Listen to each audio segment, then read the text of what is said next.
Hello and welcome back. Good morning, good day, good afternoon, good night, good morning again.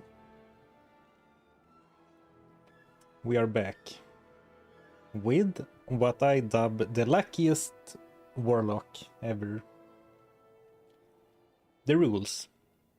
I can only wear items I gamble from a vendor, and that includes the mercenary. And so far, this is like episode 3, or it is precisely episode 3. And we've been quite lucky so far. Ilsan's gear, well, a lifesteal is good. But my gear, don't pay attention to the X. That's only while we wait for a bit more strength to wear this. But the first episode we gambled and we got some gear, nothing major. But last time, let's go over some. Actually, let's do it in like, it's alright. Oh, this is terrible. These are fine, gold fine. This is like whatever. This is okay, this is okay. But then the armor, excuse me, sneeze coming.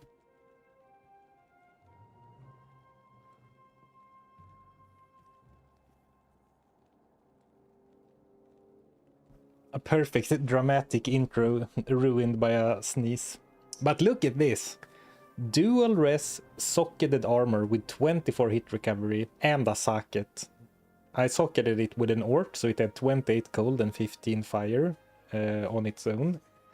And a socket, so I still have all the socketing quests from Larsuk. And then look at these boots. What? 20 FRV, FRW, 20 move speed. 31 cold, 24 fire, 65 gold find, and 20 magic find. These are like super good. I'd wear these on my magic find sorceress any day. Crazy gamble. And, you know, I'm wearing charms because I want to. But, you know, you can't gamble them, and I guess they aren't gear. Consumables and charms are allowed. So this armor and these boots are definitely the highlights of this character, and honestly, considering we have to gamble for everything, and gambling is getting expensive, I wouldn't be surprised if we wear these until hell. I mean, the boots, I mean, it's probably never gonna be the case that boots are the most, you know, bang for the buck gamble from now on. Beautiful. I'd wear those boots out on a date. Hello everyone. Yeah, those boots are not. I thought that bale under your hand was a shield. Yeah, the hay bale. New cosmetic, Diablo 2 microtransaction. Change your shield to look like a stack of hay.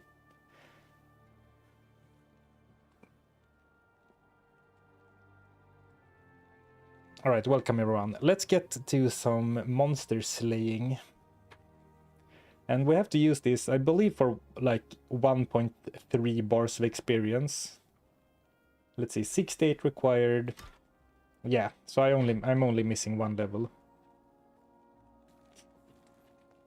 Oh, I'm trying to move with WASD. I've been playing Path of Exile 2 off stream. Oh, we made it to the Crystalline Passage. Thank you, Fat Cow, for the Prime sub. Appreciate the support. 3-month streak, 9 months total. Thank you so much. I know I didn't kill Shenk, so let's do that. Maybe that will get us the level up. Probably not, but close, perhaps.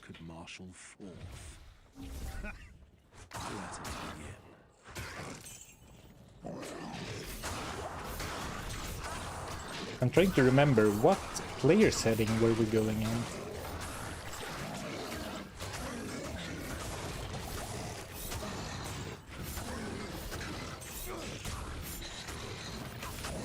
So we're killing Shenk for the quest. Then I guess we're going to save Anya. Alright, yeah, we have to save Anya so we can gamble in Act 5. Because we ain't gambling from that stinky traitor nil attack.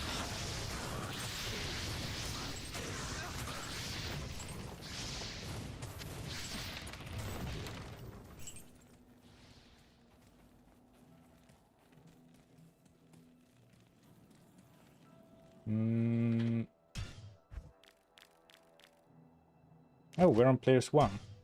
Maybe I did some playing on another character. But let's go back to players 3. Thank you, Void-Eyed, for the Prime sub. I appreciate the support. Welcome to the Goblin Gang. Actually, might not level up. Oh, the 2 imps should do. No? The Demon Hat should do. Oh, here we go. Perfect. Perfect. Perfect. So, unless I'm mistaken, we ran our gold supply into the ground. Yeah, we have 4,000 gold. That's probably not even enough to gamble a sash, to be honest. So we did gamble all of our gold last time. Oh, we have these gloves too. Some spare belts. So we need to farm gold. But with all these gems, we can definitely do it. And it's all coming back to me. How long was it since I streamed? It feels like I'm like uncovering a dusty old tome with my plans. But I said last time that at the start of this stream, I'm gonna gamble. No, I'm gonna reroll wands to get more gold, so we can start by gambling as well. Min-max that dopamine hit, you know?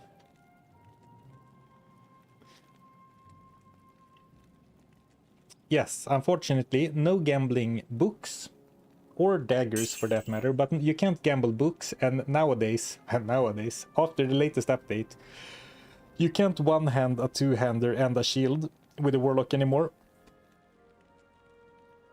Ooh, saved you from a big burp there. Afternoon. You're welcome. I'm in a good mood today. Let's ruin it by gambling our gold. Okay, very nice weapon. No, fine weapon. I mean, a big damage, attack rating, and some poison damage. But now we can get rid of this.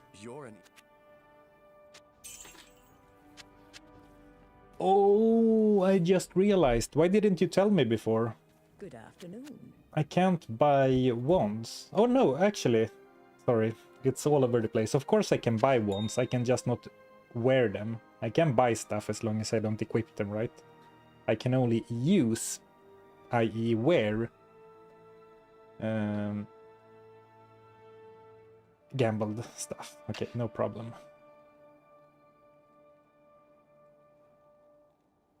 I mean, we don't. It doesn't necessarily have to be only wands. We can re-roll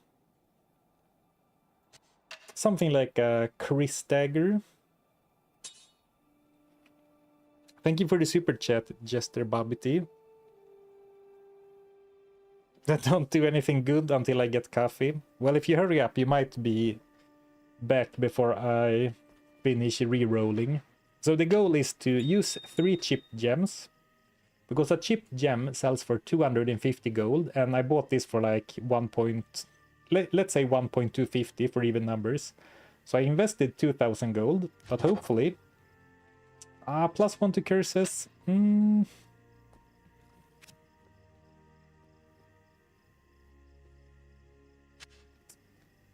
8k is fine, but here's what you really want to do. Actually, maybe because I have limited gems, maybe I should have kept re-rolling.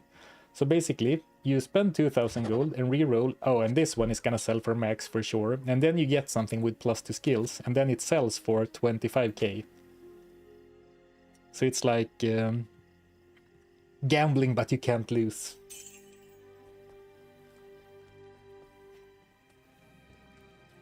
Let's say the skill point, because I don't remember what I wanted to do. Then we'll leave town and come back.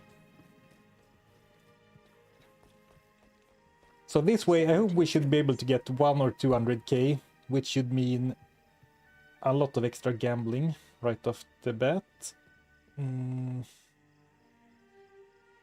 The key is buying. The key is buying low and selling high, so we can't be spending more than ideally like between 1 and 2k on the input.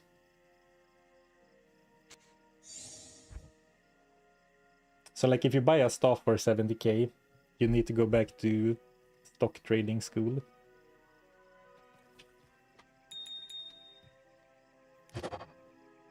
Okay, nice. Of course, you can get a dud. You can roll the same type of item. Yeah, like this one. This isn't gonna sell for any profit, so it's not guaranteed every time, but you can re-roll it again, of course. Tainted. 9k. Well, since I sold one for 8k, I should sell for 9k as well, I suppose. Yeah, no more dagger gambling, which is because, of course, daggers spawn with warlock skills on them now. So you can't gamble daggers, which means no more gull dagger gambling.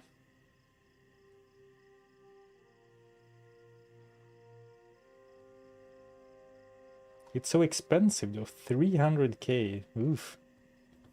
And I don't mind making sure we get maximum profit from this to get more gambles. Hello.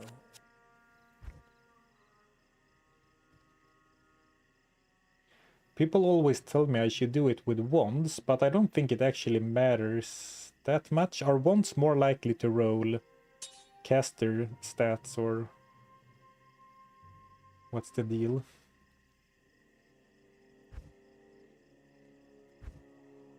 I could do scepters too, I guess. But I really want something under 2k. Otherwise, I would rather try again. Ah, beautiful.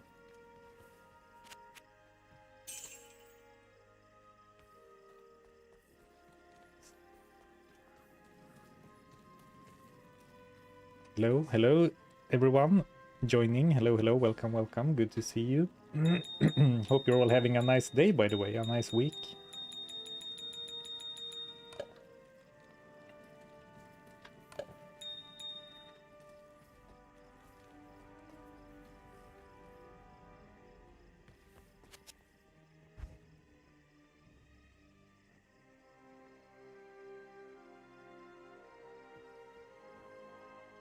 Actually, maybe I should go back to Akara. She should sell me even cheaper stuff, right?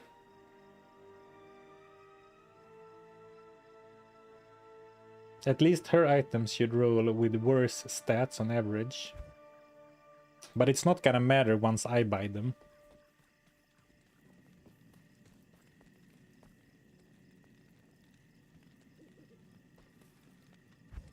Yeah, so because there is an item level cap on the stuff you buy in Act 1.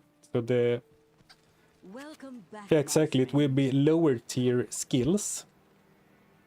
But that actually doesn't matter when I then re-roll them. Because it overwrites the item level. So buying something for 300 is of course great. Buying something for 99.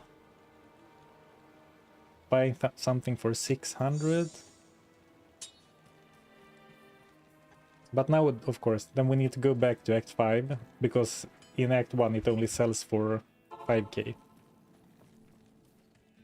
The skills are lower too, though. Yeah, but that doesn't matter, because when I re-roll this, it will overwrite the item level, and I believe it is item level 25 as a fixed item level for this recipe.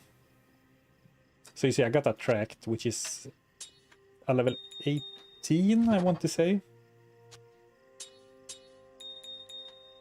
No, not the topazes.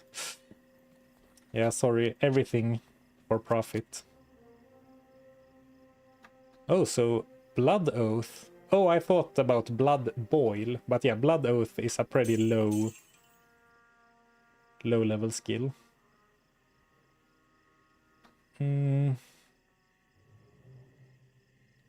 Let's sell it.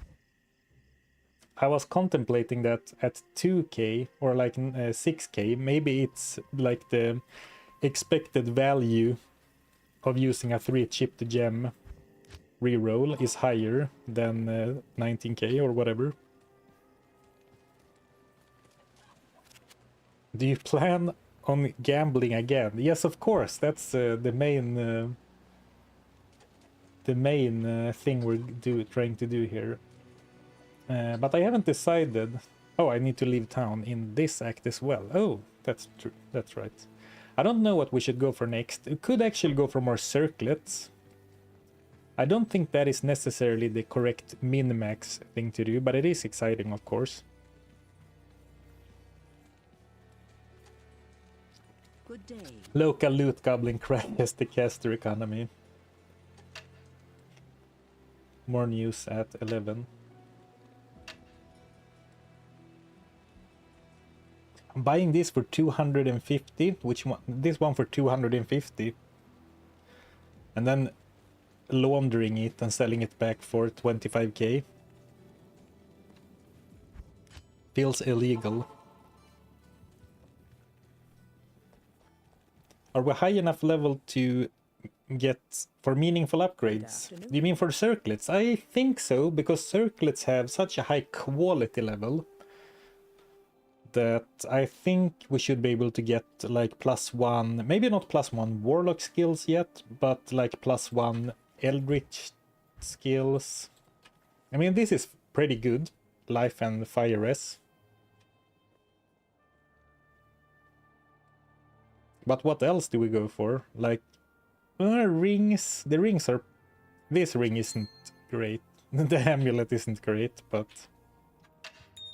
As someone pointed out last time, it's better to gamble for rings and amulets later, because while they are very expensive at the start, they actually don't get more expensive as you level up.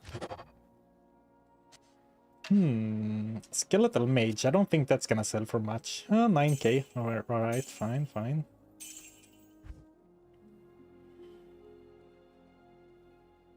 I think I'm looking through, I haven't left town in Act 5, so I think I'm going through, like... the same options every time I look in Act 5.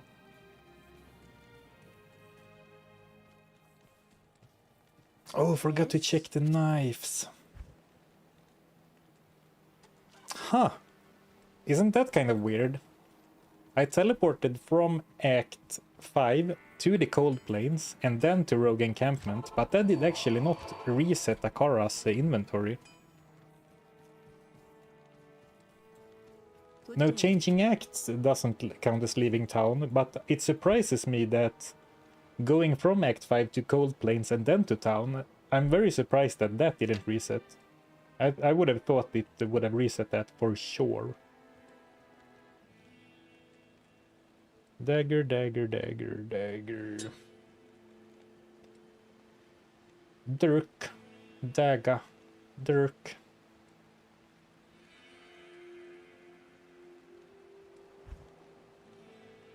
Man, the staves are really expensive. Oh, not this one. And not this one.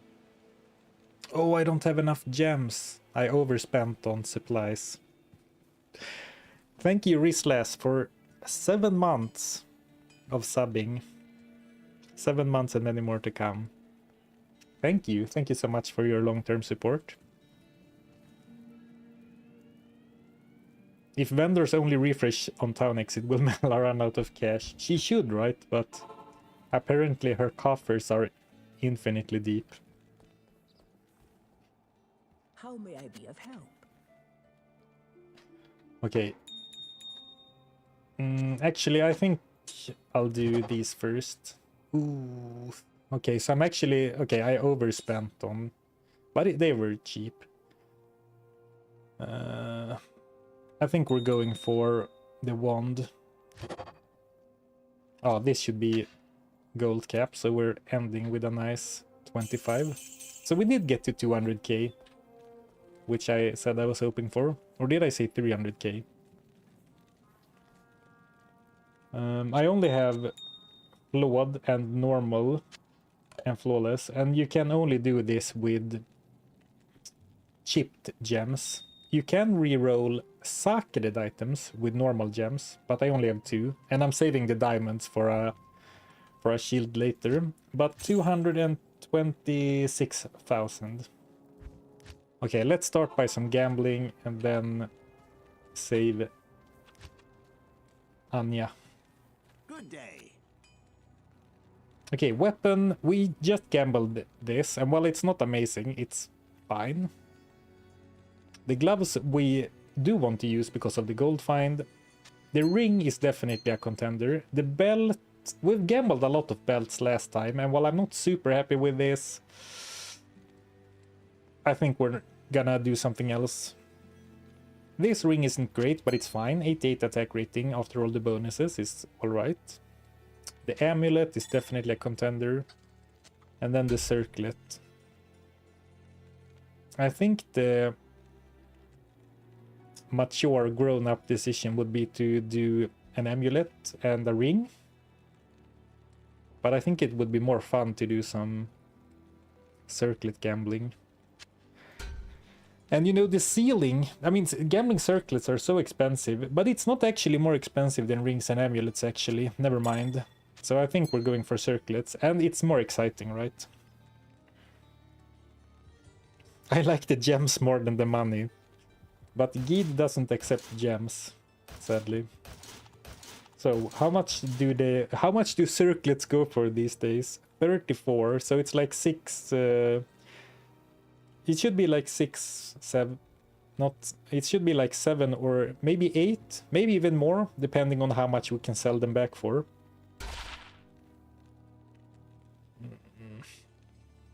Actually, this should go on, I think 9 to 23 cold damage is more valuable than 21 poison damage on the Merc for the time being. Get some slow. I mean, poison stops regen, but right now we have so much damage, I don't think it matters. Run speed. 14 to energy. 8 to life. Well, that's the thing with gambling. You can't always hit sick rares, right? But I do feel that we are due for a rare circlet.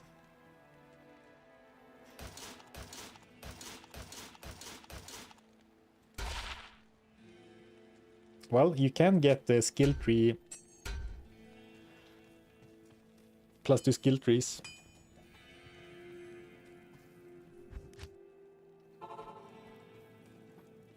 And of course we need to go to Act 5, because in Act 1 they still only sell for 5k. Well, this kind of did anyway.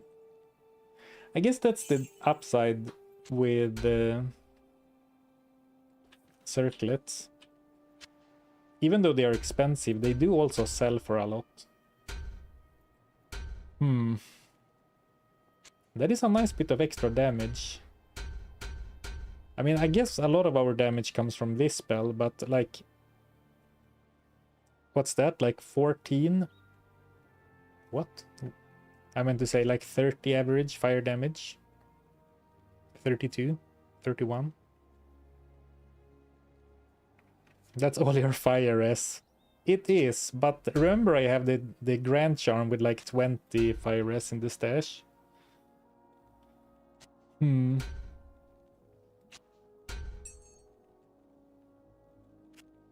Okay, let's sell these two. So I should be able to gamble 2 or 3 more. Can still get lucky. Fire circlet for Merc. Yeah, we could also give it to the Merc if I don't want to use it. I mean, going for the faster run speed circlet isn't unreasonable, since we are kind of powering through right now.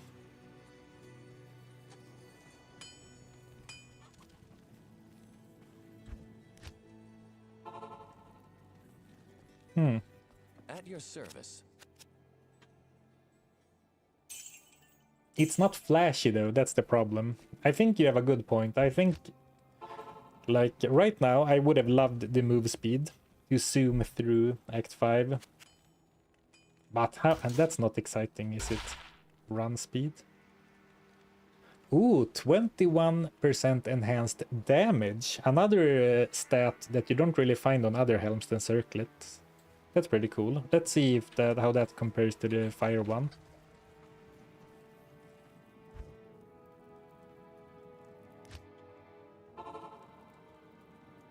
21 though. So we either have 34 life and 39 fire res, or 21 enhanced damage and 3 magic damage reduction. And 3 magic damage reduction isn't terrible right now. So this adds like 4 to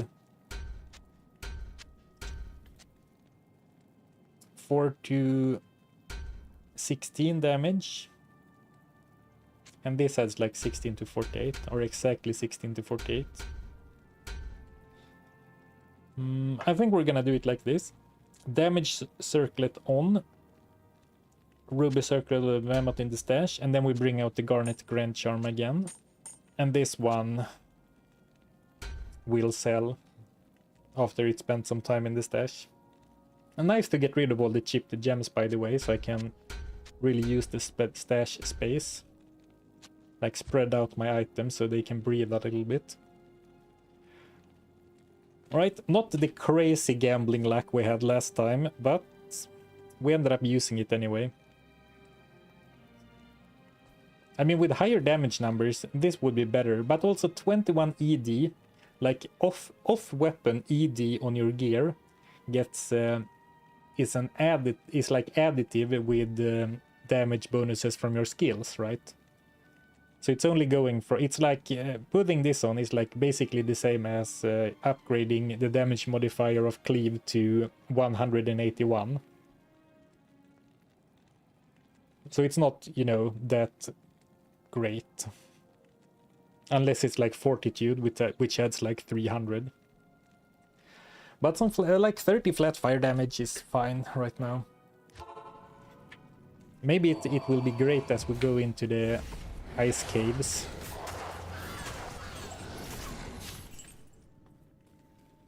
Though you could argue also that I don't really need the damage. Like more damage. Ooh, combat shrine. So I think it's over here, right?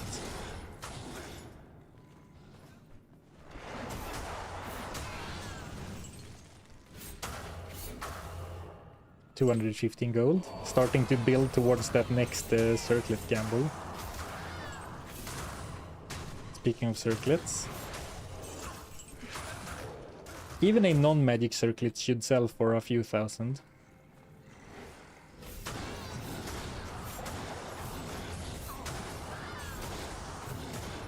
Is it better for the merc?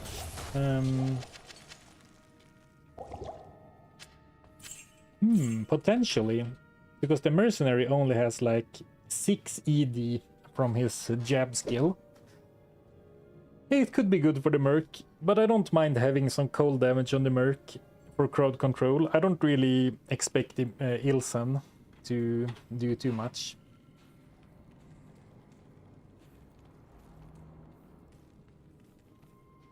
Oh yeah, if we were playing hardcore, I would keep the ruby circlet of life, or whatever it's called, of the mammoth.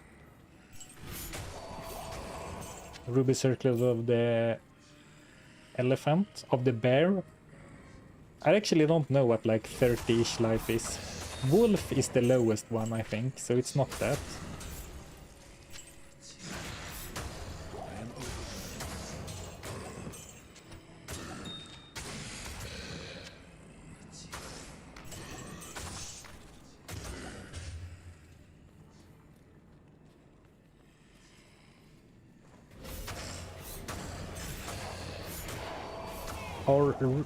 Are cheap rune words expensive? We talked a little bit about this last time, I believe. And apparently rune words, the value of rune words are calculated like anything else. Like, how valuable are the stats? And like the stuff I can make now don't really add a lot of value, I think. Like, I can make steel. I don't think that really adds much value.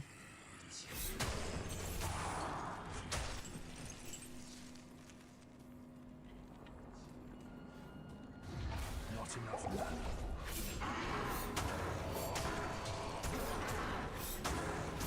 And unless I remember incorrectly, a viewer by the name of Dark Quill even double checked and it was like 2,000 gold.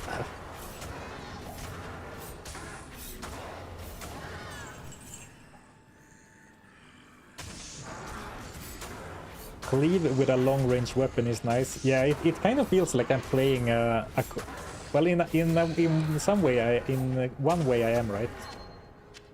Actually, I should finish what I was saying first before confirming it. I was gonna say it feels like I'm playing a modern ARPG, like Path of Exile 2 or something else. It feels very not Diablo 2 to have a long sweeping cleave like this. But it is pretty amazing. It feels really good.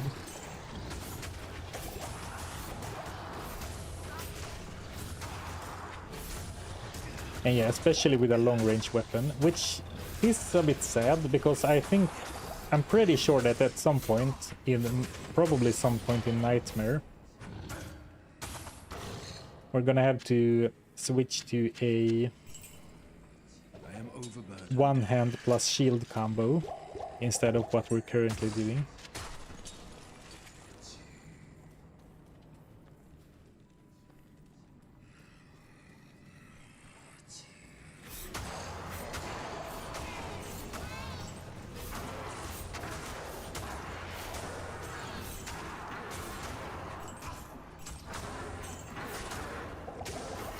Zephyr sells reasonably well for only Orth.net.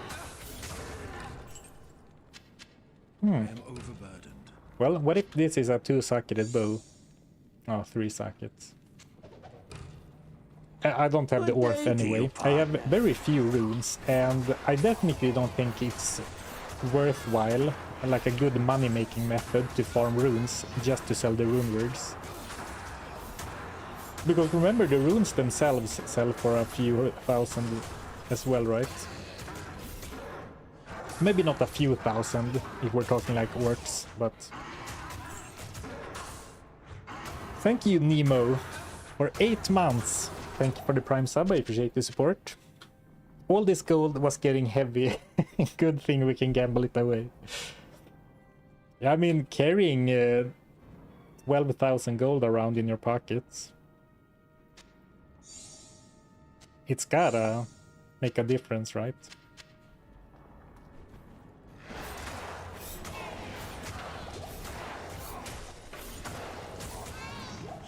Okay, cursed ARPG idea.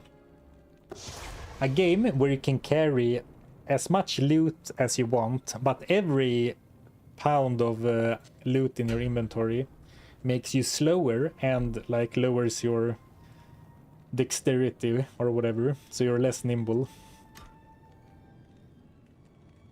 If I were to play that, I would be crawling around.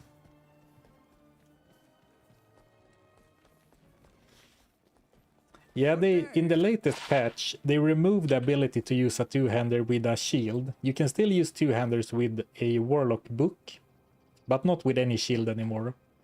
So my latest video on the channel is now outdated. What a weird feeling. That hasn't happened to me before, really. Since Diablo 2 hasn't gotten many updates.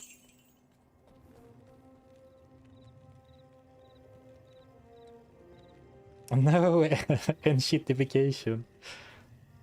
Is that a reference to that Norwegian Consumer Council ad that's been recommended to everyone on YouTube?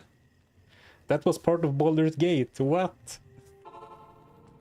Say what you will about, you know, quality of life, but in the like 90s to early 2000s, there was a lot more variety in RPG game systems. Thank you. Which mostly made games less fun to play, sure, but it did add a little extra flavor, let's call it. Already back to 73k. Now if I sell this, we can gamble like 3 new circlets. You thank me, yes? Oh, and we get a book to sell too. So for example, I'm not allowed to wear this just to show you. You can still use two-handers with books, but no longer with shields. Do you have a sheep?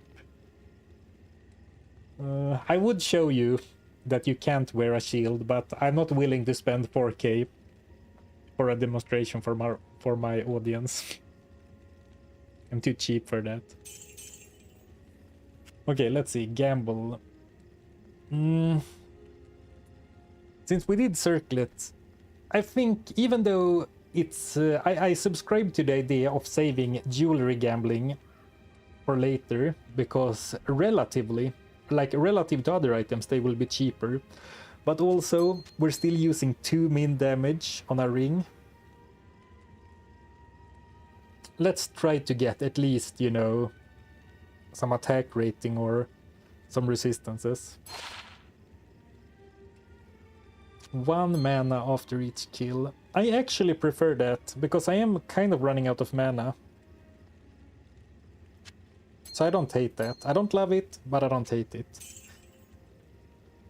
But out of respect for my audience, I will not replace the Amulet of Radiance yet. I'm definitely replacing it eventually. You can't gamble class-specific items, except for some reason for the Cathars. Why can you gamble Assassin Cathars, but no other weapons? I have no idea.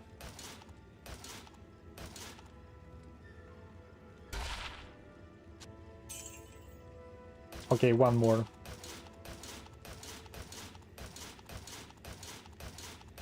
It could always be the next one. That's the sick rare.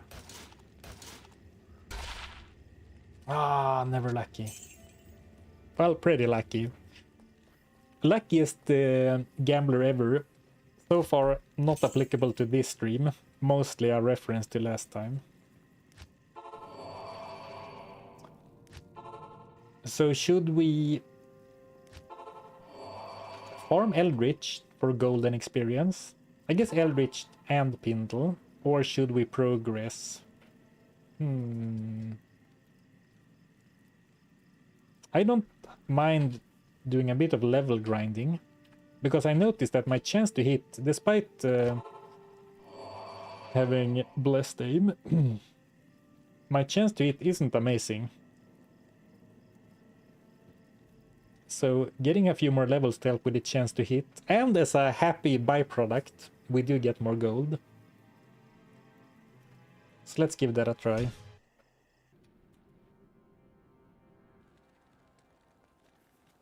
Yeah, exactly. With Cleave I can get many kills in one hit and get a lot of mana back.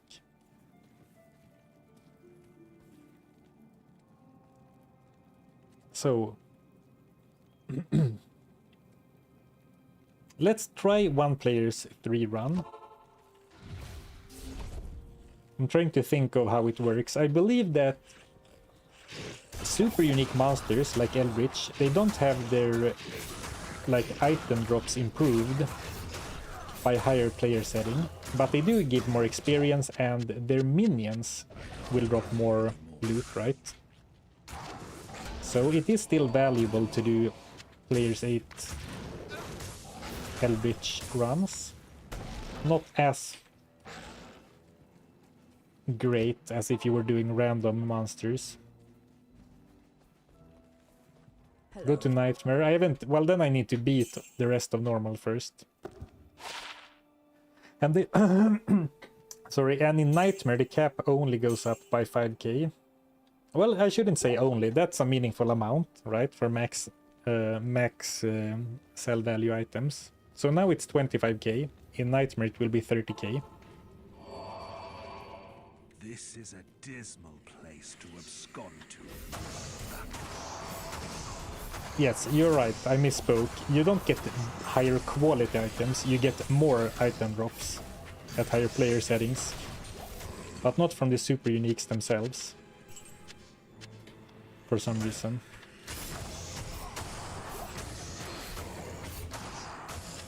Or well, strictly speaking...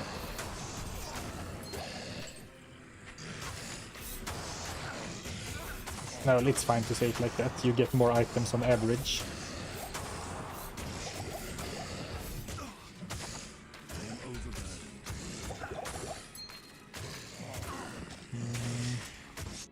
Well, experience is decent. I guess we could do slightly higher player setting. But since we, in a way, care almost as much about the gold as the experience, it might be good to hit a balance that favors kill speed, right?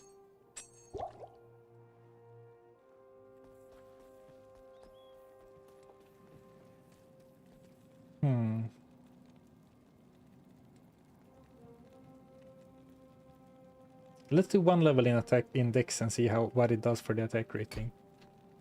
Pretty nice. And then we get the blessed aim. Eventually. So first we get the buff from Hex Purge. Trying to see if Emilio or Ilsan decides... Okay, now it turns it on. So we are at like 2.1k. 2164 attack rating. With all our buffs and everything. That's actually a pretty decent amount.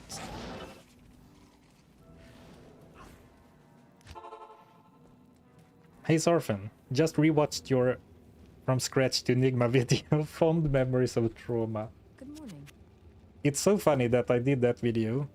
So I farmed a Enigma, Ja and Bear, completely from scratch, in single player. And then I've never used Enigma, because I never just play, I never just grind.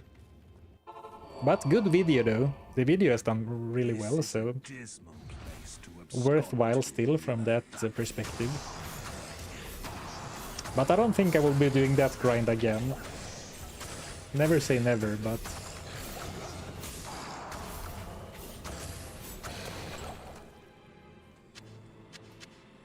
I can't carry anymore.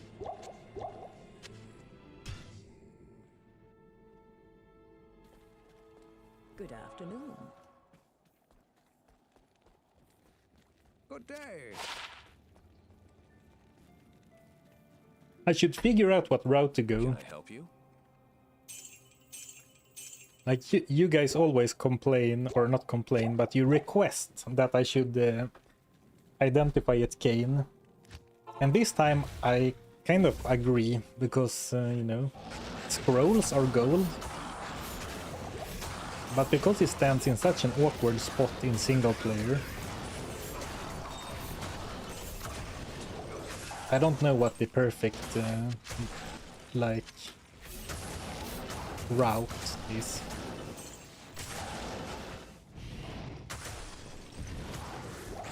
What is next on the docket for gambling? Good question.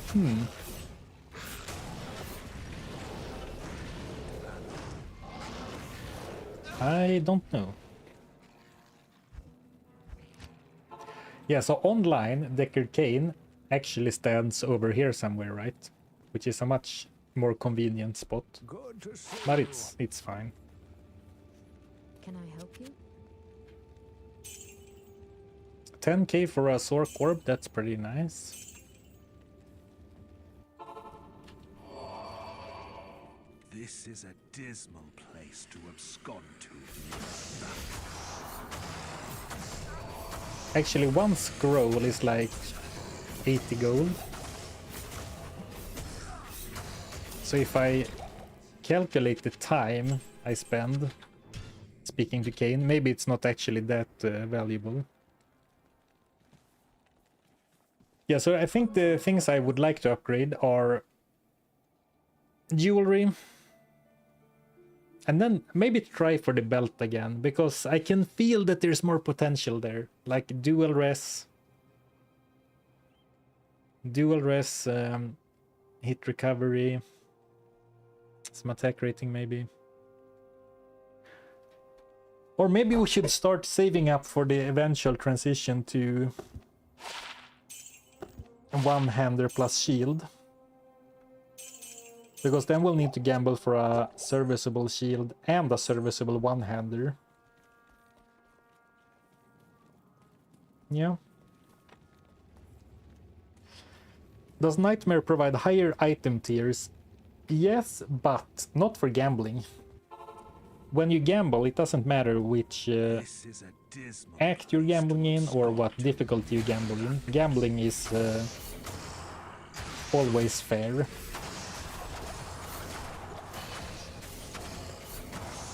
But items I find in Nightmare should sell for more on average. And also a little plan I had was to go to Nightmare Countess and farm the runes required to upgrade a normal rare weapon to an exceptional version. That could be a pretty big upgrade for us, to be honest.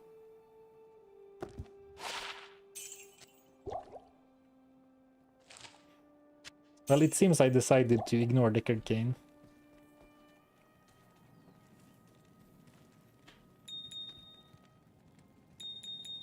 Oh, good thing I decided to cube my flawless diamond, so I finally remembered the stuff I had in the cube. Afternoon. Don't you need a perfect gem for that too? True, and I sold all my I sold all my gems. But maybe I can find a flawless gem and then we'll do some shrine hunting. But you're right, I need... I forget exactly, but it's like Real and Amn and a perfect diamond. But it's different for uniques and rares, so I keep forgetting which is which. But it is like one pretty common mid-level rune, one slightly rarer mid-level rune, and then a gem, a perfect gem. But it's like different for armors and weapons, and then it's different for uniques and the rares as well. And set items, you can upgrade set items now. Should we be so lucky and gamble a set item.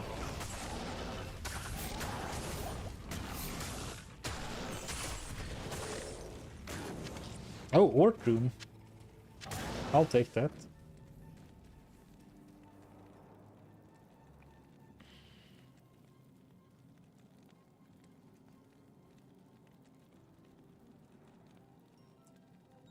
Just need to become a champion again, like gem champion.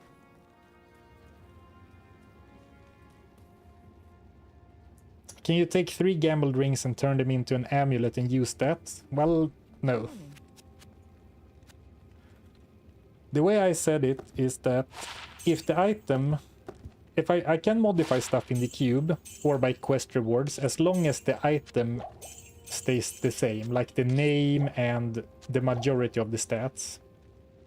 So upgrading the base item is fine in my book because that only changes the base item. The rare stays the same. But like using gamble rings and cubing them, then you create a brand new item, which I do not allow. So like socketing quest, okay. Crafting, not okay, even if you use gambled input materials. Slice. Small charm. So we're level 30 now. Nice. Can I help you? I think the runes you get from the Countess in normal are not gonna help us that much. Small charm of greed. Perfect. Oh, I had... Why do we have so many orc runes? Alright, nice. Because the highest you can find from the normal Countess is Real, but once we get to Nightmare, I think we should do some Countess farming for sure. So I mean, hopefully later today there will be some Nightmare What are your needs? Countess grinding.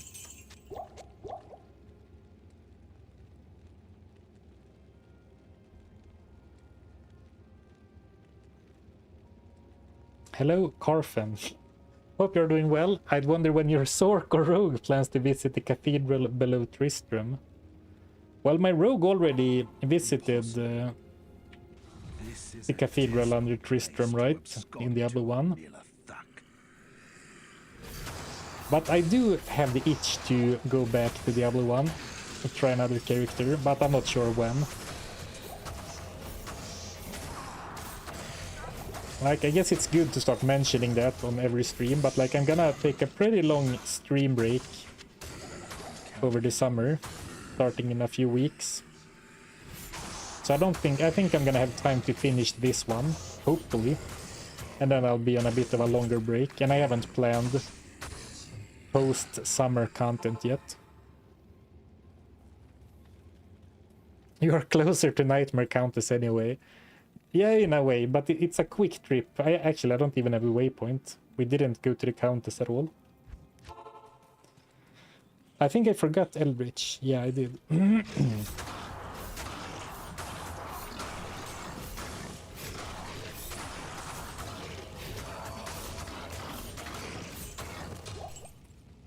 am overburdened.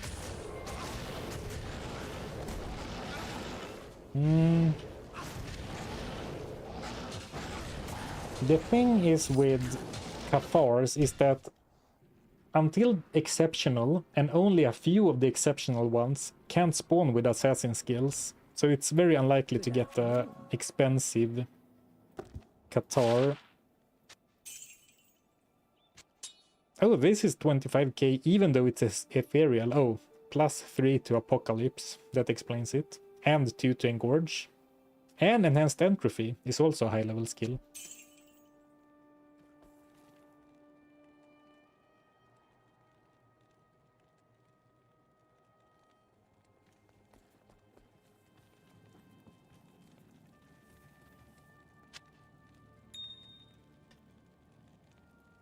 I'm gonna keep the Sapphire as well. I think Sapphire is used to upgrade armor, if I remember correctly, which I might not. I've been too excited already today, because I can already feel my throat getting a bit... Oh.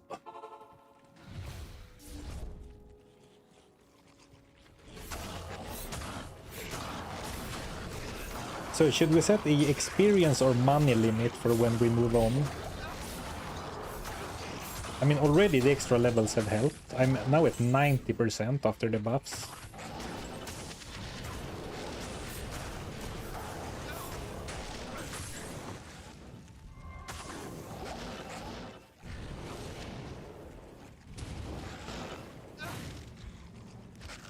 Oops.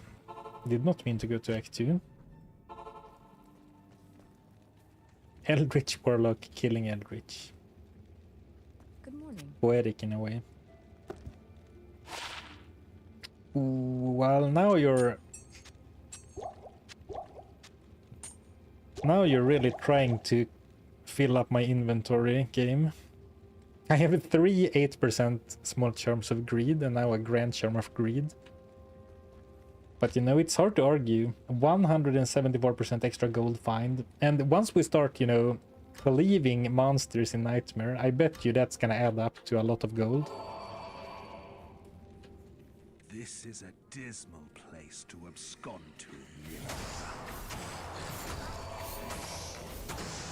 Normal to exceptional weapon requires Real, Sol, and Perfect Emerald. Oh, okay. That's unfortunate. So upgrading rares is more difficult than upgrading uniques then. Hey, thank you, Peter. Thank you for the subscription. Subbing is never a gamble, always a godly stream. Thank you so much for the support. I appreciate the kind words.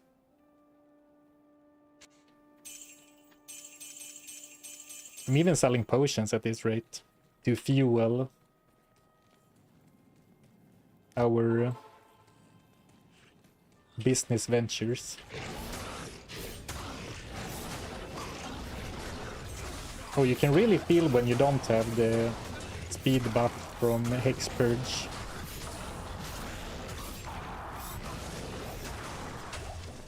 Ooh, yellow breastplate and a U-wand. And a blade. They call it the most profitable Eldritch run of all time. in terms of gold. Battle Dart, who knows? Sorry, that was for uniques. Oh, okay, so I was right then. Ort, Amn, and Perfect Sapphire. Okay, I was wrong on the gem, but Ort, Amn, and Perfect Sapphire, that's good news. Because I have the Ort. Amn is more common than a Sol. And I luckily got the Sapphire just now. Not the perfect one, but this is a mere 15-minute gem shrine hunt session away. You know, things we do on this channel. Greetings. What are your needs? 20k. 5k. 25k. Oh, we're gonna be able to do a another full-on gambling session. Oh, damn, we're already way past what we gained from re-rolling the wands. So we're gonna have another big gambling session before we finish this act, I bet. This is a dismal place to abscond to. Slice, slice, slice. Alright, level 31, nice. And also, I have a bunch of skill points. I am overburdened. So actually, I can share with you why I haven't invested the points. I was thinking, should we go for one of the other sigils? Mostly for fun, or rather, more accurately, to try them out. Because lethargy is, of course, amazing against bosses.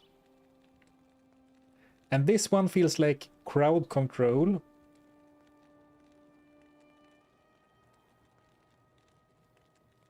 So it enrages everyone, but there's only a 75%... No, actually, it's a 75% chance to enrage. And has a chance for enemies to attack one another. So you're saying there's a chance that Sigil Rancor will buff enemies with 5 attack speed and 50% damage, but not guarantee that it won't still come after me. So there are times where I will put on Sigil Rancor and buff my enemies as they come to kill me, is that right? That seems pretty sketchy. This one seems really good, but I don't think AoE is really what I'm lacking right now. Yeah. This seems really good, but like I already have explosions from this and cleave.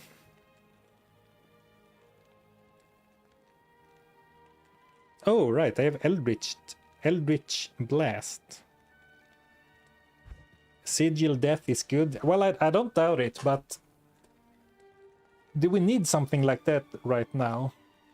I don't think so.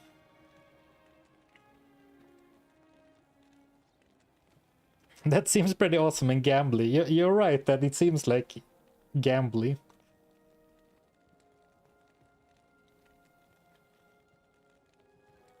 But if we read the description, fire explosion damage, 70 to 120% of slain monsters' health, slays enemies with less than 13% health. But we're like 2 or 3 shotting all enemies, even on players 3 with cleave. Which is why I say that I don't think it does much for us now. I mean, the skill reads like a very good skill. But with Cleave and Hex Purge, I simply think we don't need it right now. Yeah, and Culling Strike too. Yeah, Culling Strike in my Diablo game.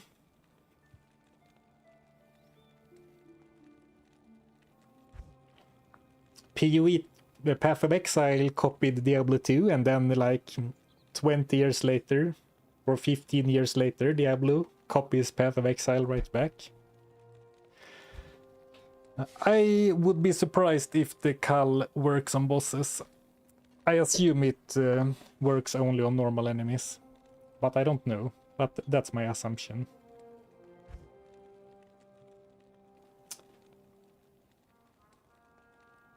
You know, let's go for max cleave. I want to see that 360-degree swing.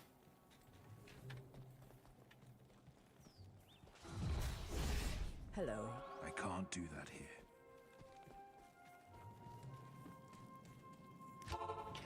Worth a try for 2 points.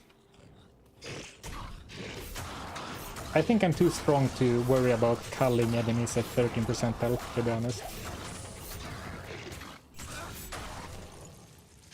Especially since against bosses, I definitely want to use lethargy anyway. I can't carry anymore. Oh, apparently it does work on bosses. Huh. Good day. Alright, I'll eat my words. 25k for a shield. Well, I'm not eating my words. I stand by my This is a my dismal original place to abscond to, stance. Lilith. I stand by my stance that I don't need that type of effect right now. But if it works on everything, then it does seem like a crazy skill. Like for example, against players 3 Pindle now, it would have saved me 1 attack. Maybe a little more if I exploded some enemies. But then I need to take a break from cleaving to cast a sigil that lasts for 4 or 5 seconds, right? Like, it's not a passive effect. So I'm saving like between 0 and maybe 1 attacks. Good afternoon. Don't you want to use Bind Demon? Oh, believe me, I would love to. But in the interest of keeping the challenge as gear dependent as possible, I decided to not allow myself to use summons. Like the summoning tree at all. I forgot your name, but someone in the comment section actually had a good idea. I should have allowed myself to use consume, so like I can get a demon and consume them right away to buff myself. And that sounds like appropriate. But yeah, it's a lot of investment, and you know, I already swore off the demon tree, so I think we're gonna stick with this. Oh, it does not work. All right. Well, it didn't seem like the thing that would work on bosses in Diablo 2, so This is a it doesn't dismal surprise me. place to abscond to, Even though it would, I'm a little sad. It would have been really cool to cull Hellbale once it goes down to 13%. I can't Double. Oh, this was a helm. I thought the full plate mail, but I guess I read full plate mail. All right, experience is slowing down ever so slightly, so let's go to level 32 and then we'll move on. Do we gamble soon? I need to sleep, lol. Well, if your viewer, like if your watch time minutes are bound to when I gamble, I will say we're gonna gamble soon, but then I'm gonna keep inching it forward in an evil coup to farm watch time. Any minute now, Marcel. Any minute now.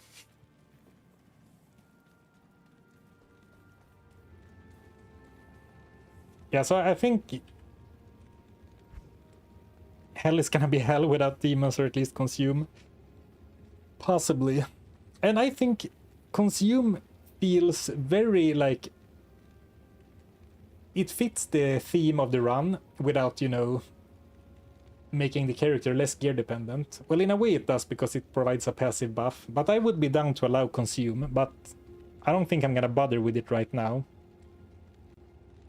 Good morning. But I can definitely be down to allow consume, and I think that adds a fun element. You know, I often talk about this on stream, that it's not, for me, it's not all about doing something difficult, and it's also not about, like, it is about doing difficult stuff, but it's not about maximum difficulty to like, yeah, look at me, look at my achievement, I beat the impossible challenge.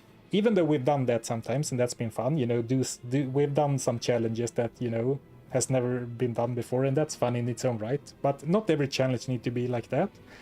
And also, not every challenge needs to be min-maxed for maximum efficiency. it's more like what's fun to use, what creates interesting moments, what makes for meaningful decisions, etc. And I think consume adds to exactly the like fun aspect, because not only is it a passive buff that you need to consider, but since different demons give different buffs, it opens up a lot of, you know, variety and strategizing. So in a way, I guess what I'm trying to say is that in a way, consume is the perfect like stream skill, similarly to the first time we bound the demons on the channel. Like looking forward to seeing what all the demons do and which demons are good, etc. Can you imagine how hype it would be to go look for a specific demon before taking on a specific act boss?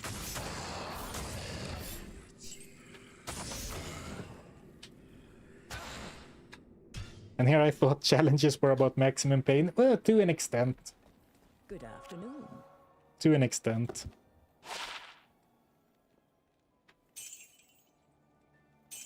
But at least for my channel, it's not like...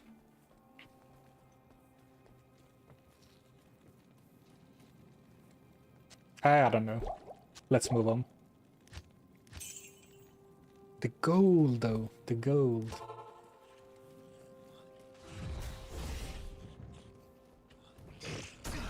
I said move on, but actually I have the perfect example.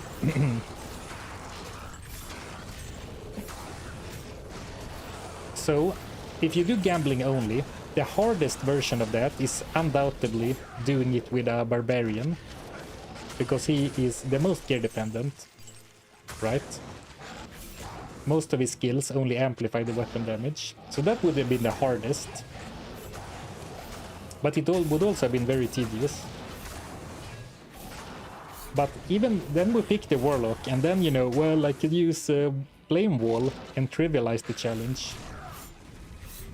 But it's not that I'm trying to make it necessarily easier, but I think it's more interesting this way, because now the weapon matters. And if the weapon matters, it's more fun to gamble for a weapon, right? Alright. Now I'm done. Now I'm stepping down from the soapbox.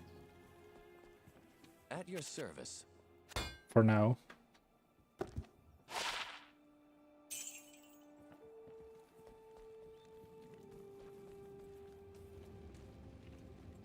What are your needs? I've seen people bind the Smith and the Diablo with the Warlock. This is a Well, if you saw someone bind the Diablo, they must have been playing a mod. But the Smith is definitely a powerful demon that you can bind. Hephasto as well. A Lister. I forget exactly what, but someone said they did that change, so you can't simply bind the most busted demons with a mere 1 point into bind demon anymore. You need to invest a fair bit in it.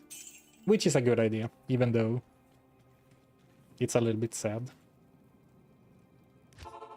Eventually you want a face blade. Yeah, I've been thinking about this challenge a fair bit of like between streams, and the problem with a challenge like this is that it's very hard to gamble an elite weapon. Good news is that you can upgrade weapons in the cube, which I allow, as mentioned previously.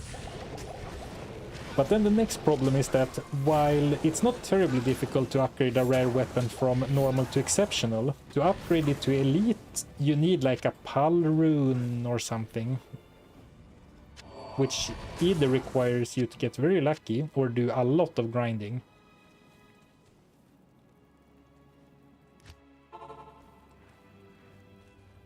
Bind Demon is tiered now, you can't get unique demons until 15 or 20 ranks. Oh, it's Pal Lem even. Yeah, I mean, those are not impossible to get on a solo self-found run. But you Can't count on them, of course, This is a unless you do a lot of grinding. And the nature of a solo self-found challenge run, even one that's necessarily even one that is pretty strong, you can't grind super efficiently. So doing like hell countess runs isn't like, you're not gonna bang out like 2-minute countess runs in hell when playing a character like this.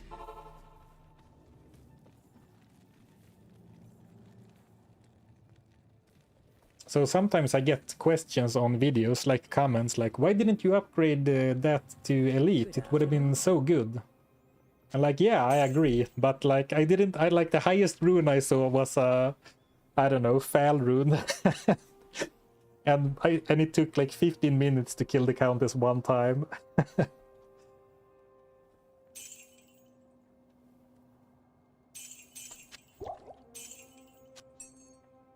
All right, we're so rich, 400k.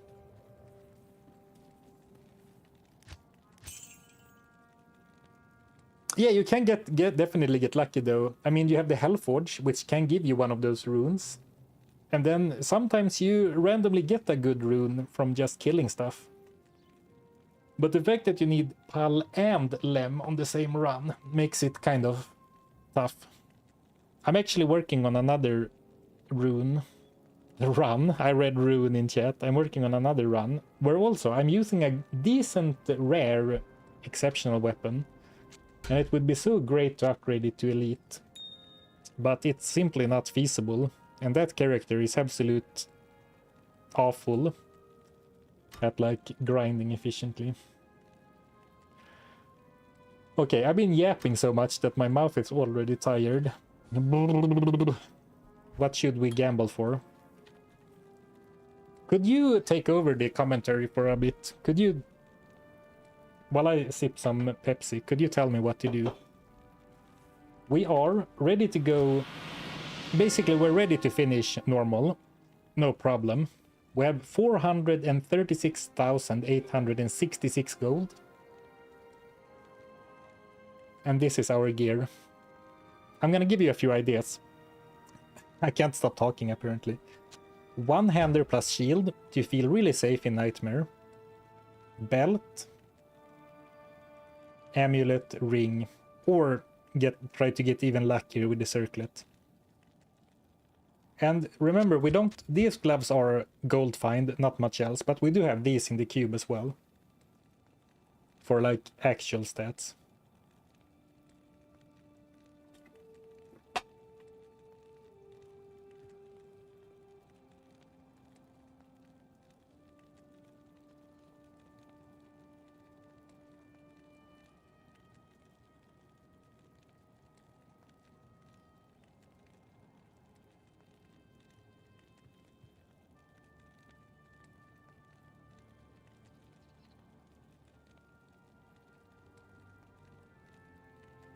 I guess I should show you my like stats and stuff. And then, you know, we get the resistance penalty in hell. Yeah, the shoes are amazing. Those are obviously not being replaced. And I don't think we're going for new gloves either. And also certainly not body armor. So it's basically this.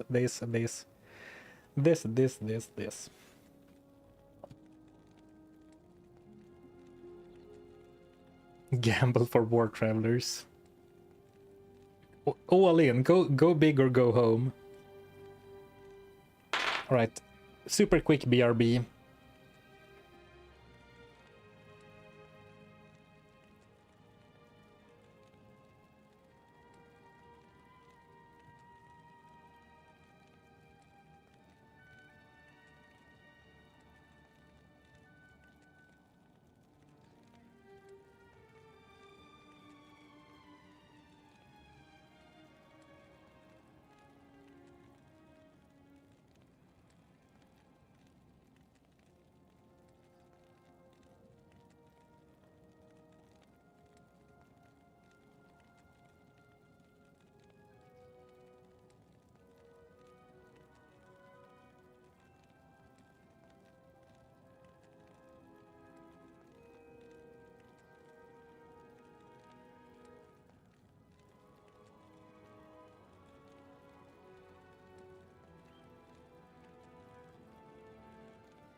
Okay. It's a time for some gambling.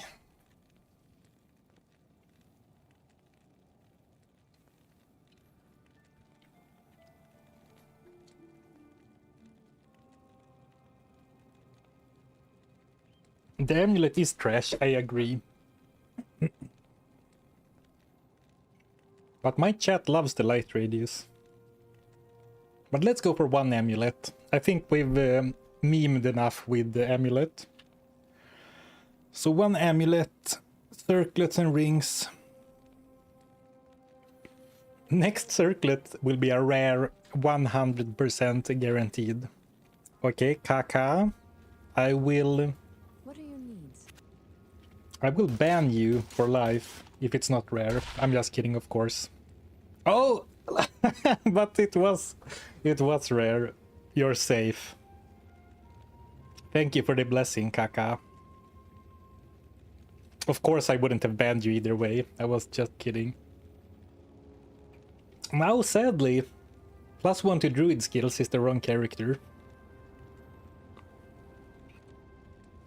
But 15 ED, 3 mean damage, 50 attack rating. I'm actually mainly looking at the attack rating. A tough one. I mean, it doesn't look that amazing, but attack rating is so good though.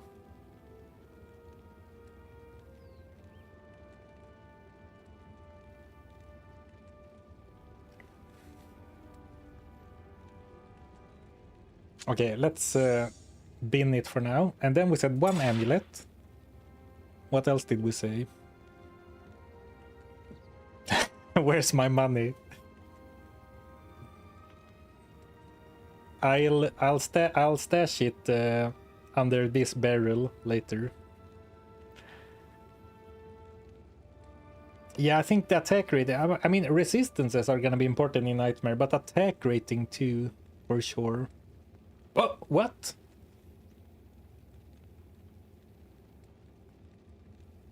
It's so funny. I was gonna wait. I was I was gonna wait to reveal the amulet until I gambled a few more items and then revealed them all at once. But then I started reading chat and just let my mouse wander, and I was like, where did this come from? Life steal, life replenishment, dual res, whereas lightning is crazy. What an amulet.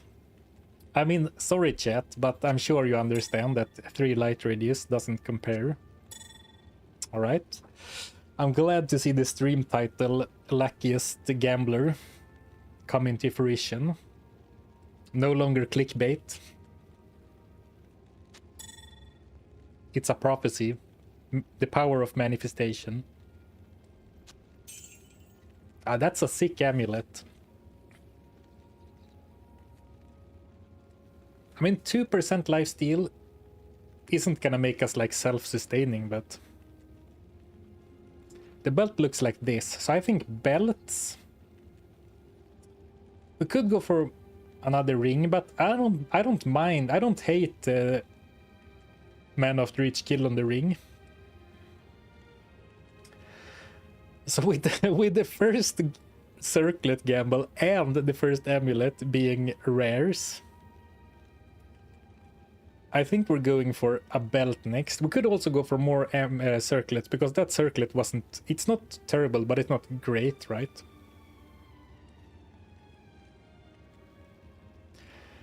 Ring time, rings. I don't know, guys. Man after each kill, though. Okay, actually, I made a point about this last time. Man after each kill is a convenience, right? It's only nice because I don't have to gulp as many potions, but it's not actually that impactful. Oh, and actually, this was 30 mana. So I already have a big boost to my mana pool from this. So let's do a few rings. Like, let's do 2 rings. Just so I don't, you know, blow it all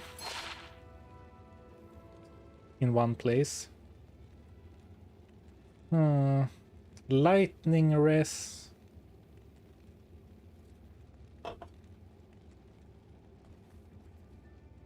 106. So no, wrong one. So 91. So I'm not gonna be capped at with lightning res unless I put this ring on. In the nightmare, that is. I am capped, of course, already in the normal. Okay, so I think we're saving this ring, and in nightmare I will probably favor 18 lightning res over mana after each kill. Potions cost gold if you ever run out. True, but surely I can kill Eldritch a few times without dying if needed. It's so weird because usually my go-to is boots, but now it's like I'm never gonna gamble boots again. Like when I want a multi-res rare, I go for boots. Okay, let's go for a belt. We could actually go for another belt. Like we could go for the plated belt because it has max potion slots. But we're kind of close. It's not gonna be too hard to upgrade a normal armor to exceptional. Well, I probably want to upgrade like weapons first, and I'm short on gems, so let's do plated belts.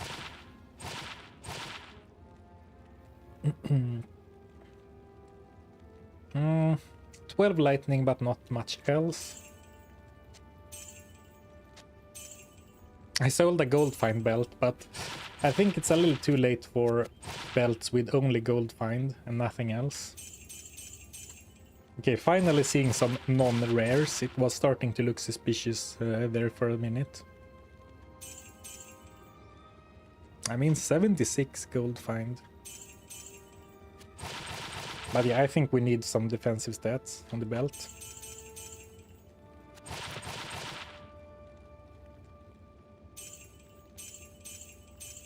Could even get a good magic one, like 30 single resist and, I don't know, hit recovery maybe can spawn on the same. These are more the gambles you expect. 6 mana and like 1 strength. 11 mana.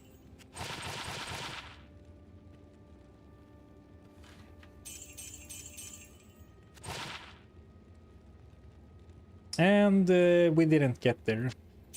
But well, this alone made the gambling session worth it, right?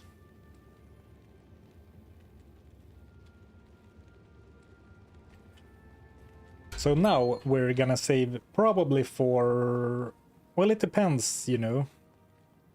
Maybe we don't need one-hander plus shield as soon as we enter Nightmare.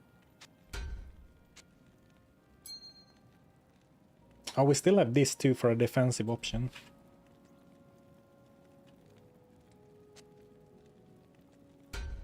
Let's stand here. Okay. So 2k attack rating. If I had 50 base, that's like 300 attack rating.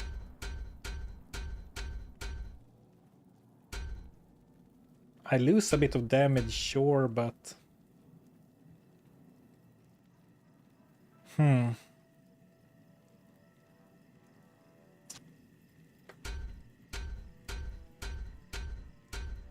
Yeah, I think we're going with the rare.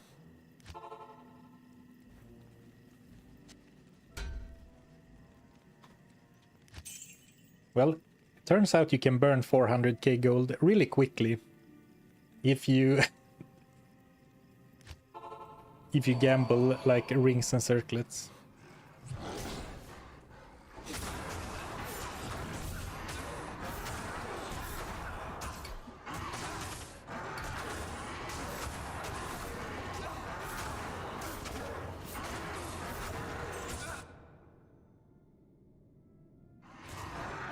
Lots of sneezes today.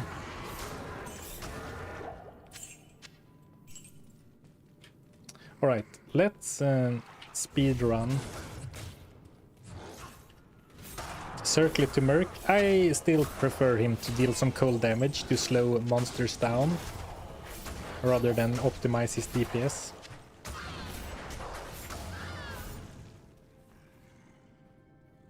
I mean, it's like 10 or 20 less per hit, but then it slows them down. Actually, the slow is very brief. Okay, it's longer on enemies that aren't very resistant to cold. But yeah, it doesn't last very long, so maybe I should go with the fire one.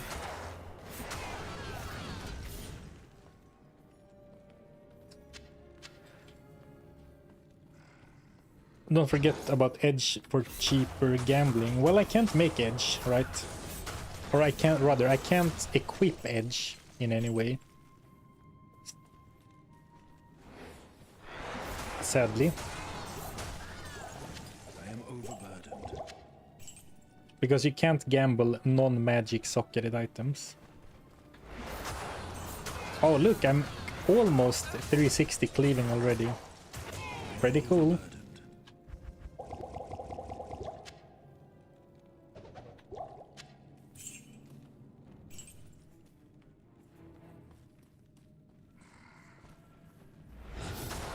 Oh, you're still here, Marcel? Yeah, finally you can pass out. Good luck at work tomorrow. Hope you didn't have to wait too long. I appreciate you sticking around for one more gambling sesh.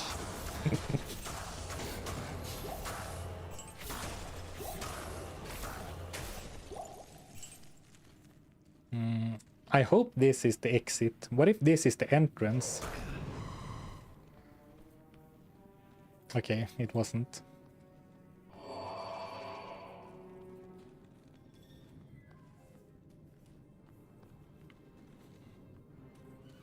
Yeah, it's not that rune words are not allowed. It's simply that if you gamble items, there's no way to gamble an item that you can make a rune word in.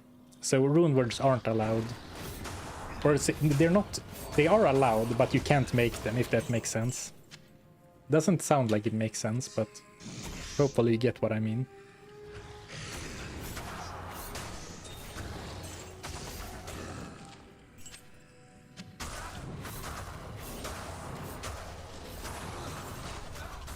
Yeah, exactly. I can socket runes into my gear for like the rune. There is the raw properties of the runes. It's like I have an orc rune in my armor for the lightning res. I am overburdened.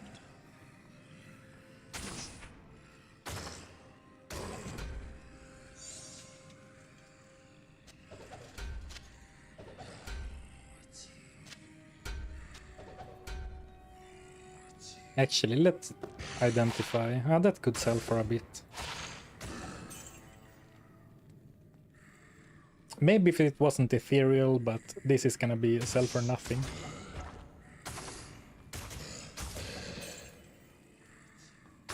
Oh, I need to remember that I have blade warp. Sadly, you can't blade warp through walls like teleport, but could still be handy.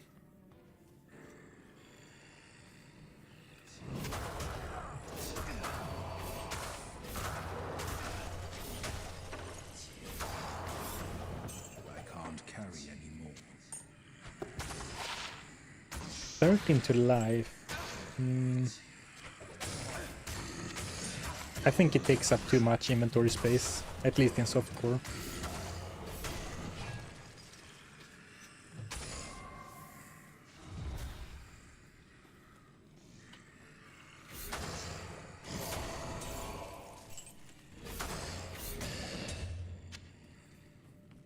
Oh, that's an easy 25k.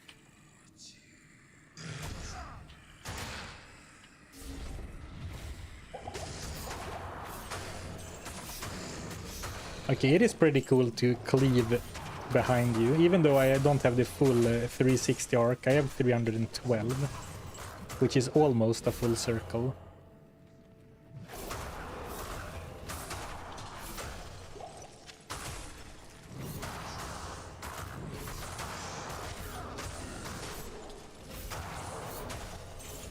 Any advice on finding Tyrael's Might? Make sure you pray and rub your rabbit's foot before grinding terror zones and area level 85 champions. You should have calculated how much you've spent on gambling in the entire run. Oh, I should. That would have been fun. Like total gold spent. Yeah, I kind of wish I would have done that. That would have been fun. Keep track of the millions. Like, I've never come close to finishing a Grail, so I don't have much experience to share.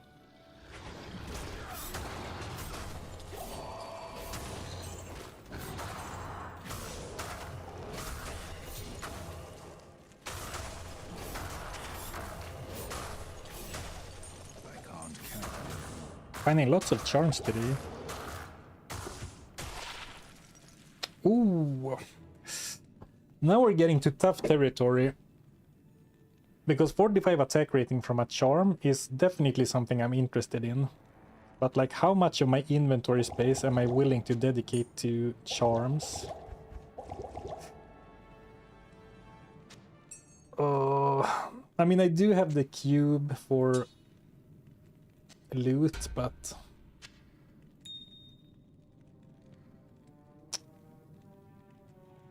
yeah, maybe Grand Charm of Greed is too greedy, pun intended. But maybe that's not really worthwhile. Especially not if I'm, you know, choosing to not pick up some items to sell because I have a charm that takes up space.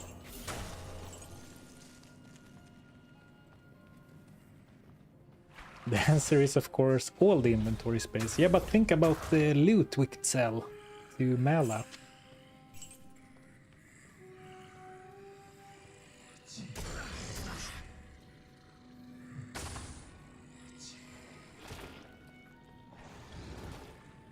Would you rather do a 12-hour stream where you can only drink either non-caffeinated coffee or strawberry milk? I wouldn't do a 12-hour stream either way, but if those two were my options, I would go for the non-caffeinated coffee, I guess. Not much of a milk guy.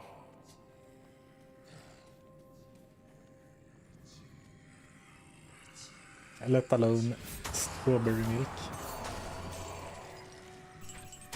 We have something in Sweden called puku, which is like chocolate milk. That's pretty good, but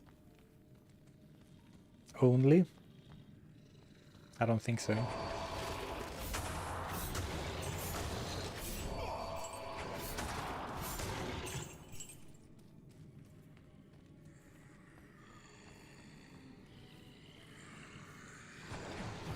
Oh, don't tell me it was a quick left turn. Ah. Troll map. I went here and then explored it all. Oh well. Let's call it involuntarily experience grind.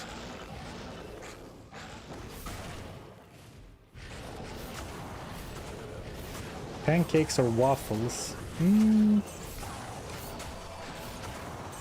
Waffles.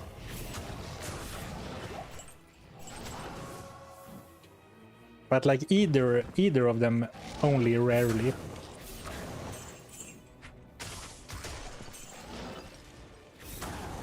Glacial map trail is readable. Left turn exit. Oh, good to know. I guess I've never learned the ice cave maps. That's good to know. Is it the same for Crystalline Passage as well? Well, the problem in Crystalline Passage is that usually you want the waypoint because you're going on a side quest, and then you need the frozen river as well.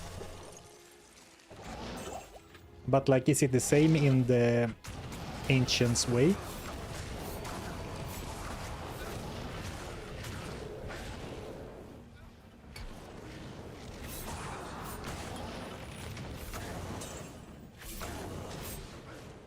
$312? Oh, still 312. So it doesn't improve with every level anymore. Like the arc, the damage does.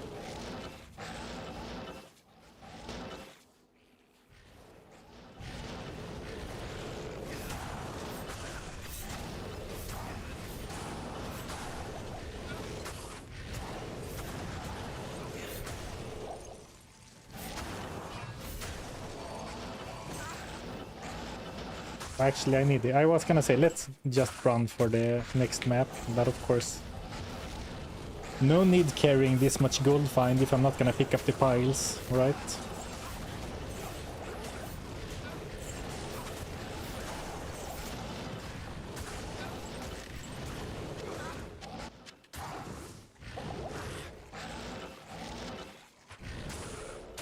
Okay, Ancient's Way. So do I go left again?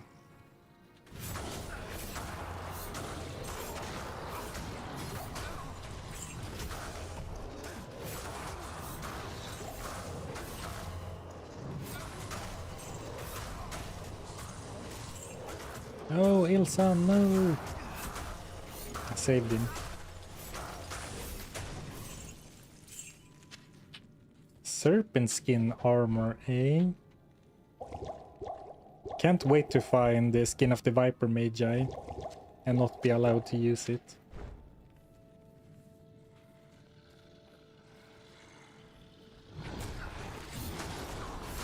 Right waypoint, left summit. Alright, we're going for the summit. I don't need no stinking waypoint for this battle.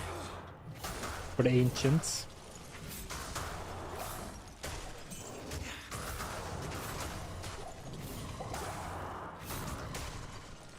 You can see how slow I get when I am taking cold damage.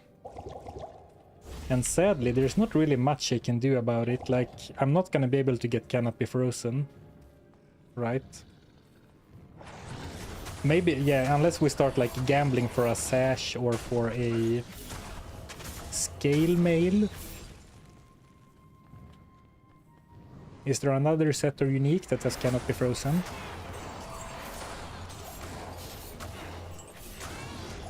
I mean, a reasonable one to get that doesn't have too high Q level. Carry anymore.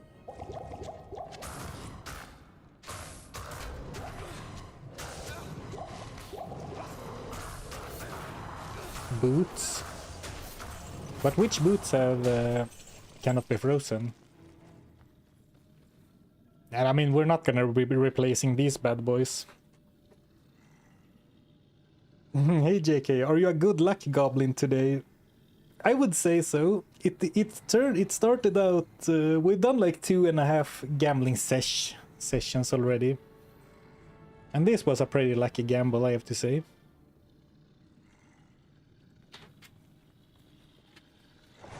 Well, I think I'm mostly a lucky goblin.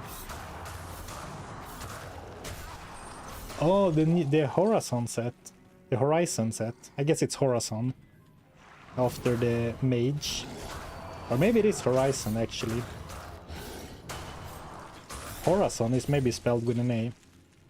Anyway, yeah, the new Warlock set. But I mean, even if I got boots with Cannot Be Frozen, I wouldn't replace these ones.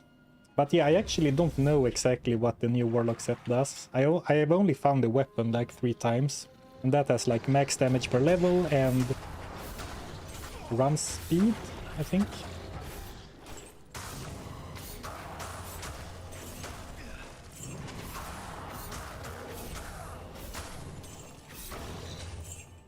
I can't carry anymore.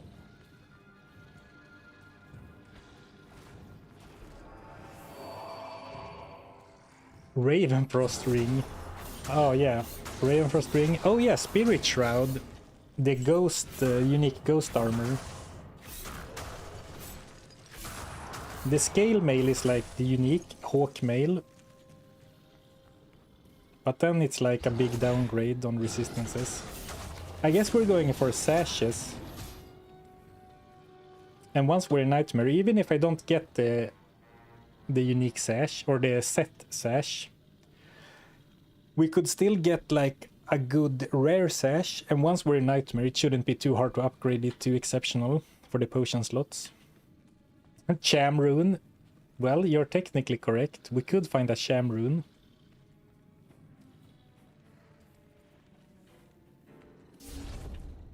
But Shroud gives +1 to skills. Yeah, the problem with Spirit Shroud is that it's exceptional, so you would need to gamble and roll unique and upgrade to exceptional on the same gamble. Which is extremely unlikely. And I mean, I've gambled the War Travelers on camera before, so it can happen, but it's very, very unlikely.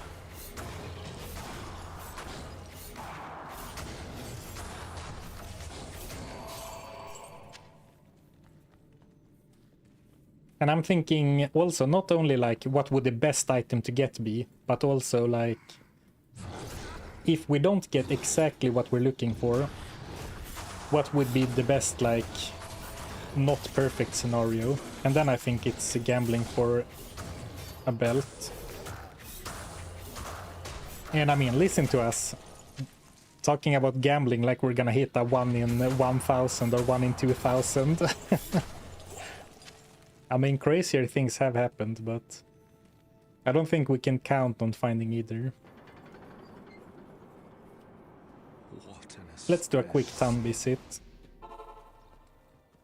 How may I be of help? Yeah, exactly. Our current armor is great. So, I mean, if we don't get what we're going for, I would rather have a good rare sash.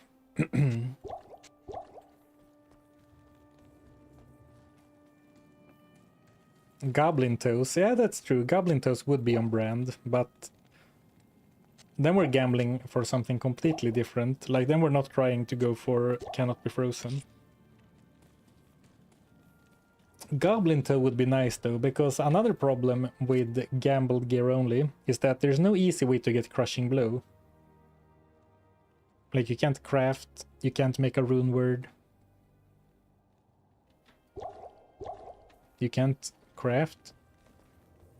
And also no rune words or no crafting. And then you can't make rune words either, so it's tough. Okay, who do we take out first? I think we can just take them out all at the same time, to be honest. Oh, imagine if my weapon breaks. I didn't plan for this.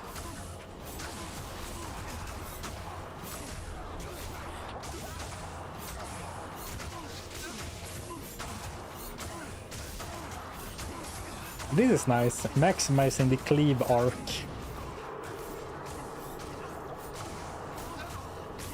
Right.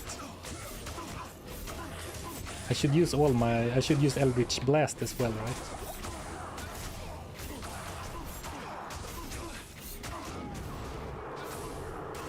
Nice.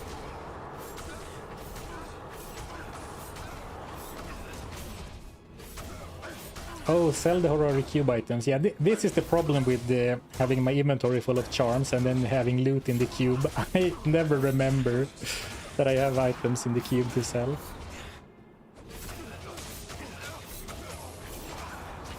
Oh, that must have been a crit, right? I guess my psychic ward is down. Imagine if he would have gotten me. That would have been embarrassing.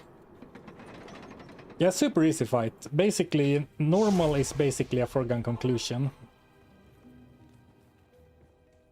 And I think our defensive stats are looking so good right now that I think we're going for damage next. So probably going back to gambling weapons next time we gamble. Good afternoon.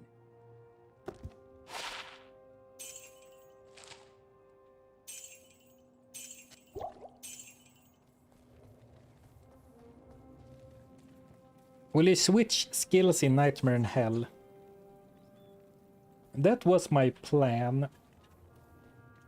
But probably not right away, because it feels like the cleave... Like, we haven't maxed out cleave, so it's not like fully online yet, right? So I would like to properly max out cleave and play around with it a bit. But then I would like to try maybe this is a pipe dream, but going like a bow build with mirrored blades, or try Echoing Strike. But from what I've heard, Echoing Strike is still very, very strong, so we might save that for later. So maybe we'll keep going cleave, and then once it starts to slow down too much, we go for Echoing Strike. Partially because I I don't... basically, this challenge can't take like 10 streams to finish. Well, it can, but then I won't be able to finish, wrap it up before I take a several week summer break from streaming.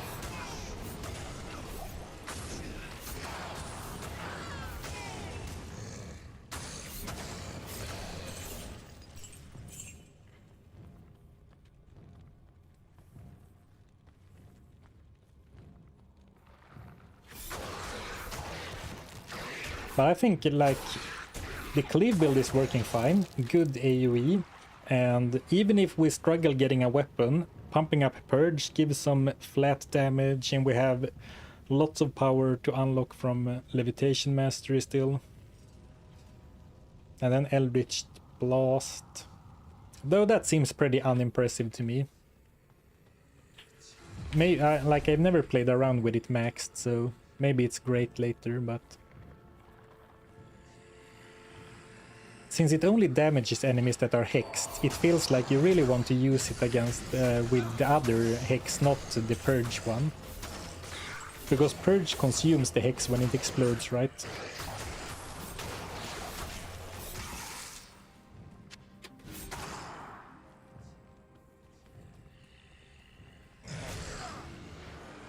Oh, level 34. I guess I killed more enemies than usual. Like after I do the Eldritch grind or whatever, or rescue Anya, I usually run past a lot of enemies, but now I can kill them so effortlessly, like with the cleave. And of course you always get a level from the Ancient.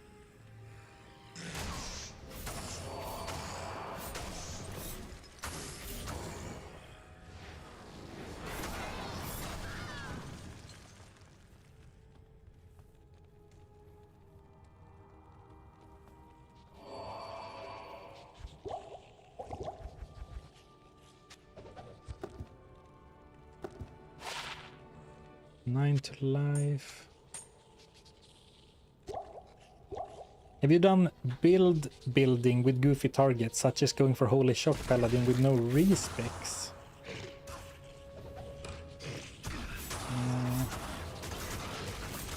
Not sure exactly what you mean.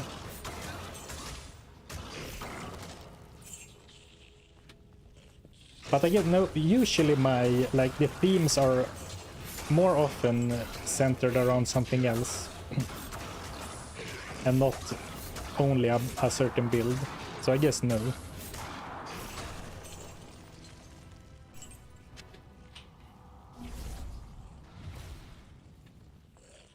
At least not without respecs.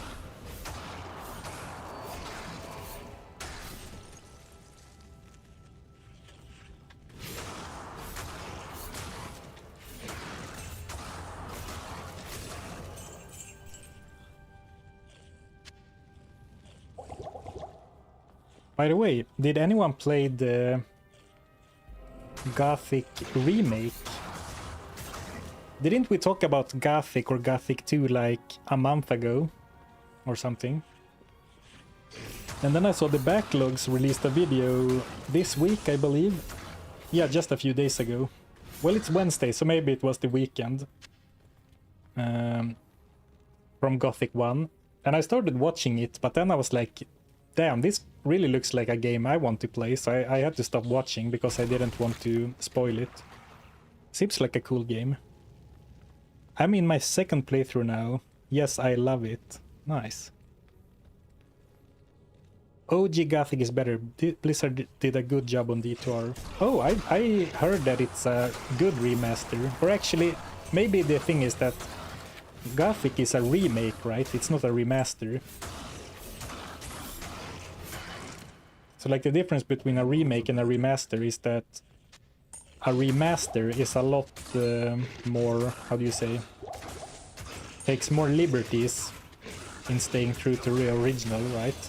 Whereas a remaster is basically a graphical overhaul, maybe some quality of life. Ooh, I'm speaking so much today.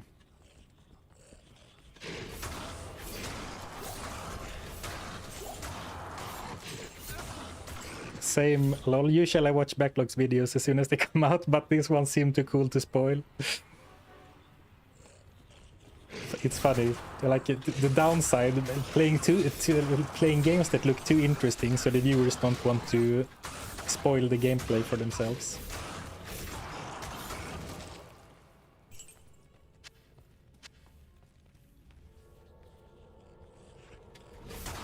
It's a pretty good remake, much better than expected based on first demo. Decent compromise between old experience and being accessible to new players. Add some content too.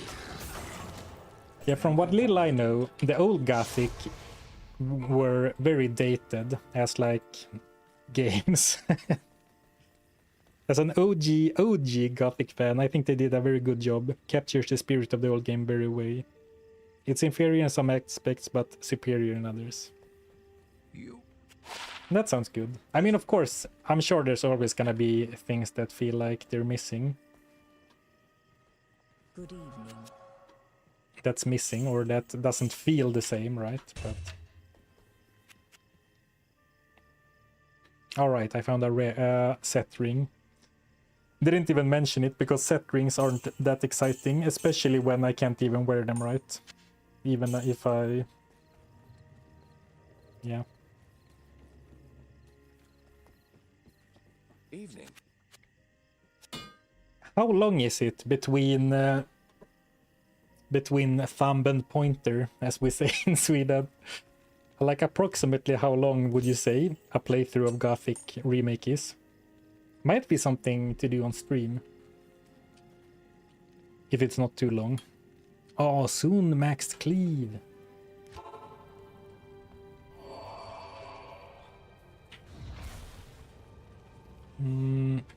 Okay, so it's from the waypoint we go right? I guess I'll follow my nose, as Gandalf would say. Probably 30 to 60 if you're a complete... Probably 30 to 40, 60 if you're a very completionist. Alright. Yeah, and it's gonna be a little longer if I stream it, so maybe that's a big commitment.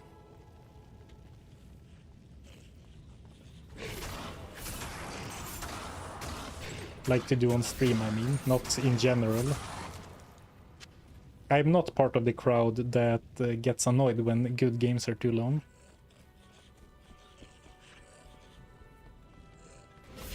If the left way is not right, the right way is the only one left. Yeah, that makes sense. Oops, sorry. Bonked the microphone arm.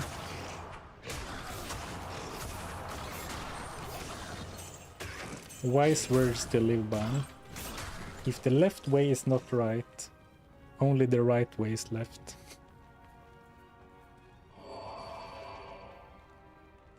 The learning curve for Gothic is kind of brutal, if I remember. It's not a terribly long game with the main story, but the open world can add a ton of hours. Alright. How are we doing today? Doing great. I'm in a very jolly mood. And the character is doing well. Trying to wrap up normal, so we can start farming for some more gamble money, for some more... how do you say? What do you call money that you can spend? Not like allowance, but like pocket money. Maybe. But yeah, so far so good. Had some decent gambles today overall. I gotta say, we have much better gear than expected for a gamble-only run. Especially considering we're not even done with normal yet.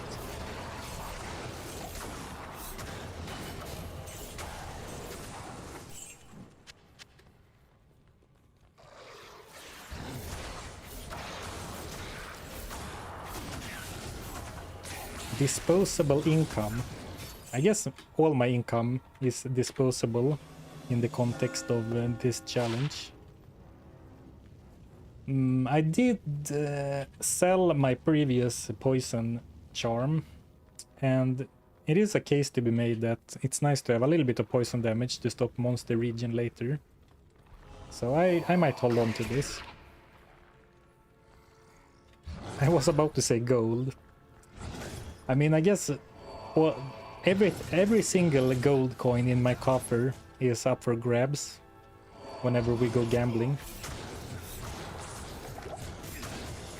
I mean, yes, we need money for... Oops, we need money for potions and maybe merc resurrections, but... I feel that even if I would end up in a situation where I am completely broke and Ilsan dies and I run out of potions, I should be able to find somewhere I can kill monsters and farm potions safely. Like for now, anyway. Oh, thank you, Aria 2Ace, for gifting a membership to Goldie. Thank you for the support. Here is some of my disposable income. I appreciate it. Thank you.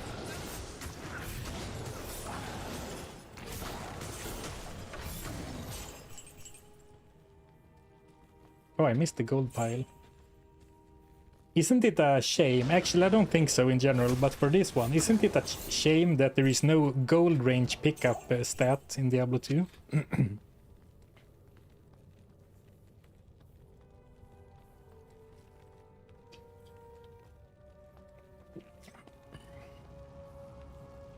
You should try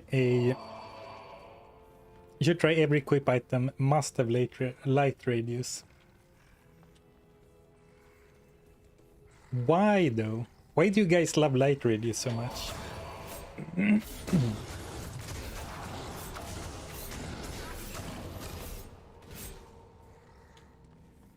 We used to have to pick up all the gold piles manually. It's crazy how quickly you forget, but that's true.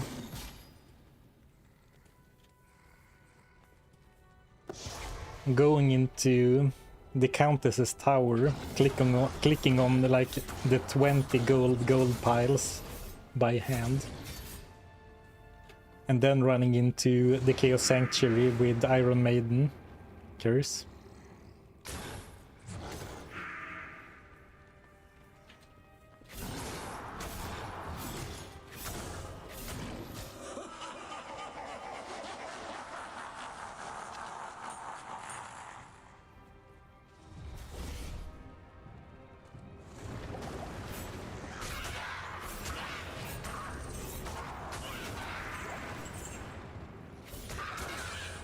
So now we are at the... I talked about this like way back in Act 2, but it would be nice to have some way of getting rid of corpses, so monsters can't resurrect. I think we'll be fine in normal, but...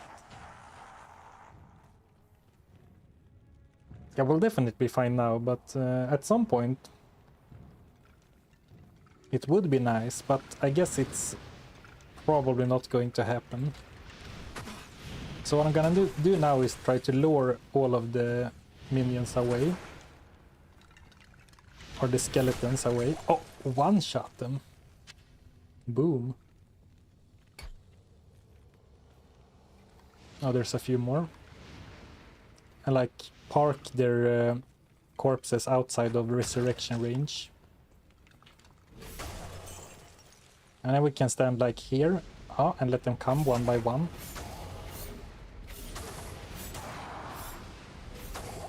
Like importantly standing outside of Bale's curse range. Okay, we didn't fully stand out of resurrection range. Oh, and now we moved too close, so let's back up ever so slightly.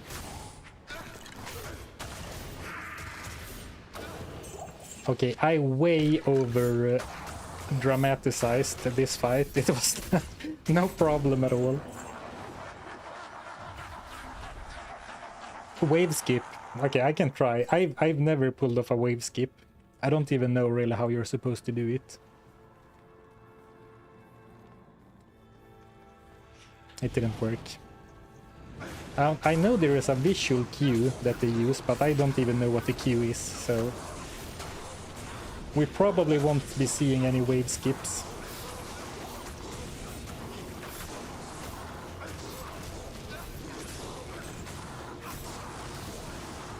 And actually, I don't mind the experience.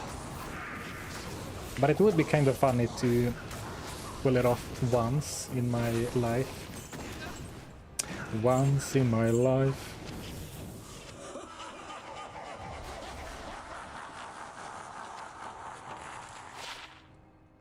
Attack rating duel.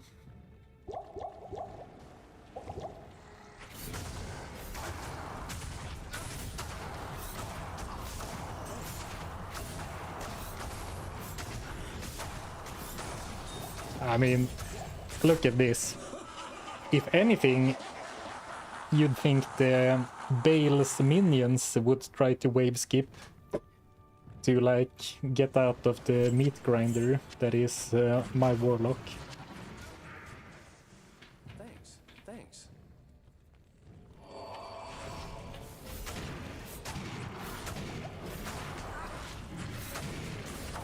I am pulling out the Sigil Lethargy though for this fight, because the knockback is so annoying.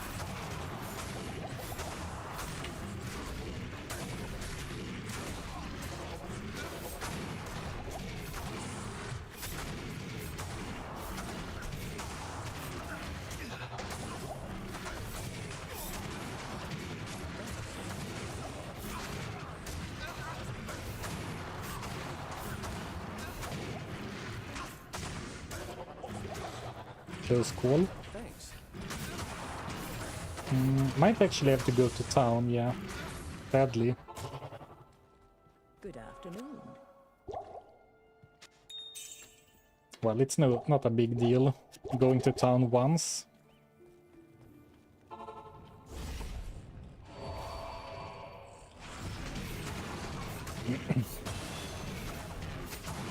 Warlock OP. Meanwhile, the Hammerdins and the Blizzard Sorceress are already in Act Act 1 Nightmare farming the Countess.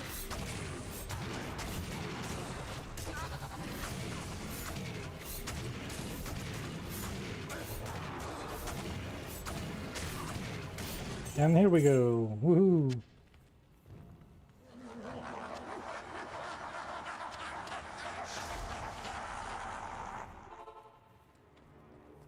Yeah, the Warlock is overpriced. May I be of help?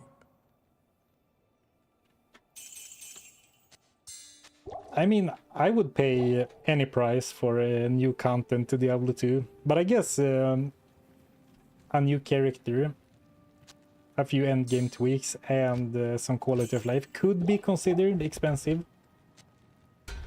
But I think it's pretty... I don't think it's an issue for me personally, but of course it's hard to discuss like overpriced or not, because it depends so much on, you know, your personal finances, local pricing, your perceived value of the additions.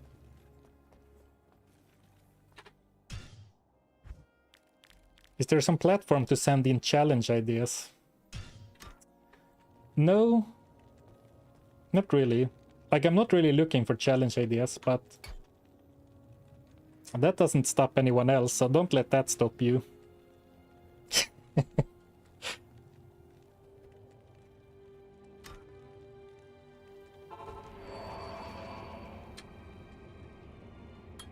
$20 cleave! We have it. The full 360-degree swipe.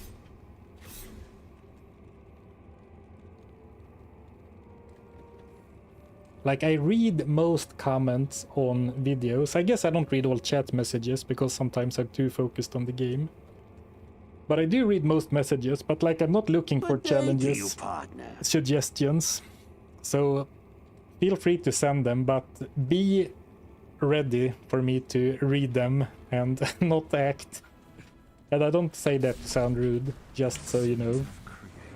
Temper your expectations.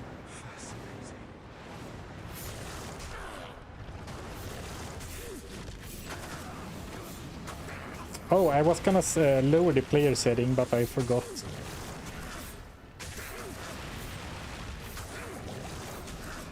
I accept the deal. Good. Then, you know, post away. But maybe do it on the VOD and not like a stream chat comment, because then it's more likely that I'll actually see it.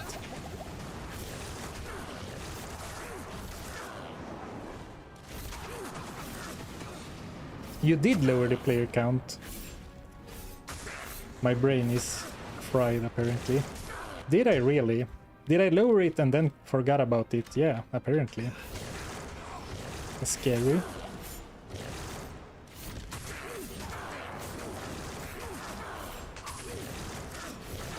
I suppose I need to eat more fish liver oil.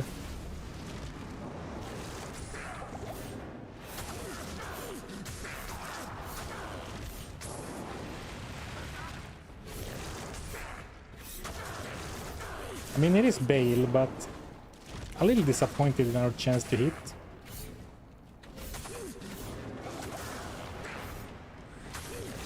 But yeah, Bale is always hard to hit.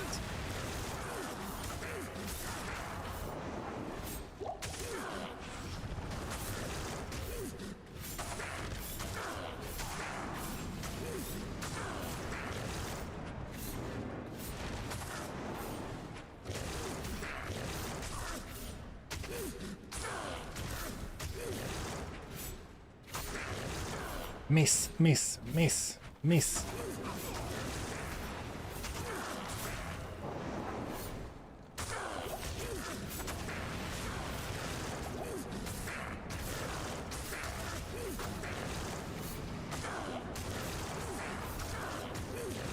Well, it wasn't that bad, right? But now I'm out of mana and mana potions. You will hear my challenge idea and you will like it. It better be good in that case. What's your favorite MTG set? Oh, I don't play Magic the Gathering anymore, but I think the answer has to be the original Innistrad set. Probably because that's when I started playing. So like I have the fondest memory from opening packs and being like, whoa, what is this card with a bunch of text? What do you need?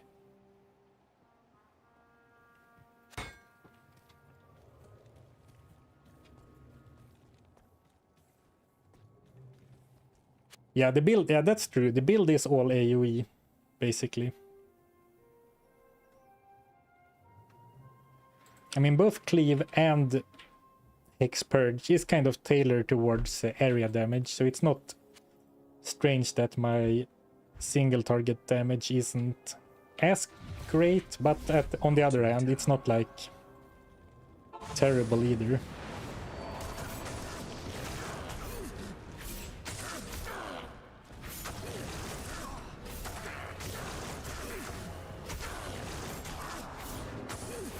And... or actually, he has more life than I thought. I couldn't see it behind the red backdrop.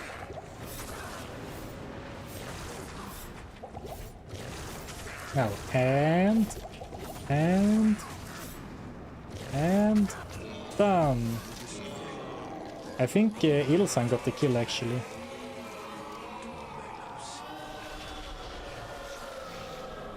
Afflenberge. Lambarguet.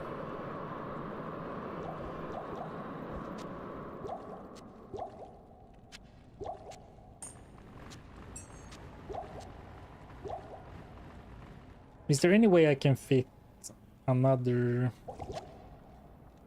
Okay, I should be able to do this.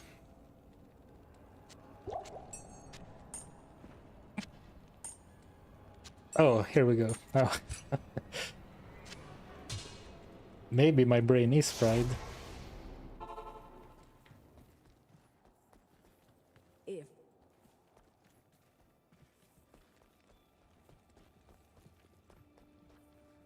Afternoon.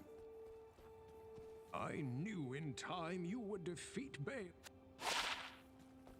What game is this? This is Diablo 2 Salutations. Resurrected.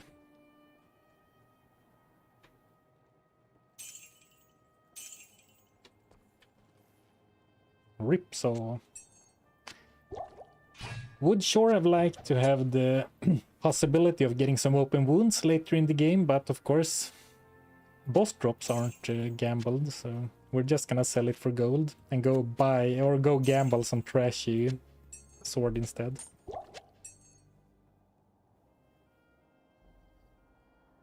I think I might want to get rid of this charm as much as it pains me.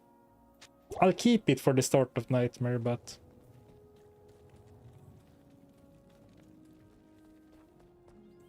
Afternoon.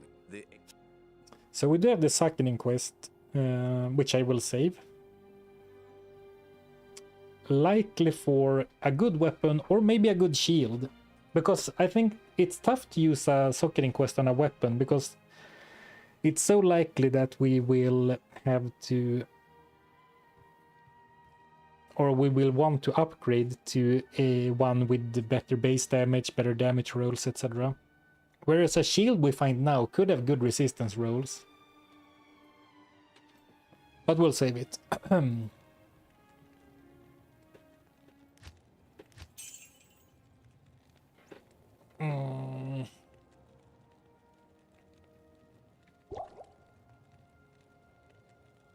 Hair is definitely fried. How dare you? What's that supposed to mean? First time chatter too? Where are your manners? Slettemetten. Too bad you can't suck at your boots. Yeah, right. What do you need? If this was Path of Exile 2, I would have thrown my boots in there.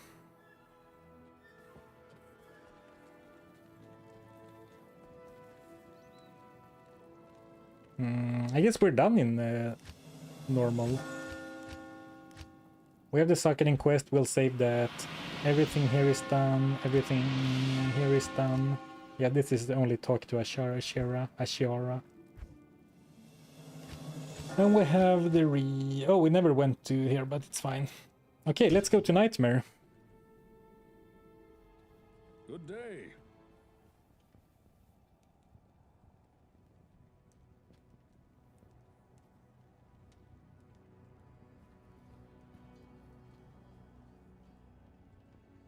Can you use all 3 socketing quests for one item to give it 3 sockets? No, unfortunately, you can, or not unfortunately, I guess that would be bunkers.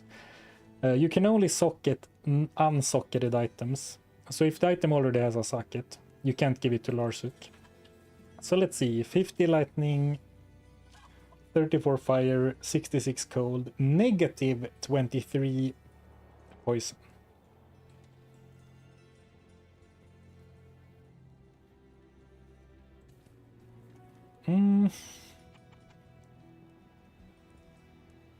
I mean, 53 gold find, but getting the fire res up and some attack speed,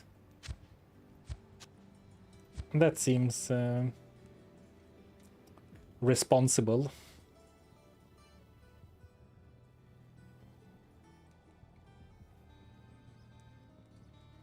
The lightning is, yeah, the lightning is 51. Let's go for safety and trust that we'll find lots of stuff to sell. My mana pool is 105 now, so it's not actually bad. Surprisingly good resistances, to be honest. Yeah, actually, I completely agree, especially consider that we're not using a shield, so this isn't like Ancient's Pledge boosted resistances. This is all old-fashioned rares. Right, and a rune, I suppose, and some charms, I suppose.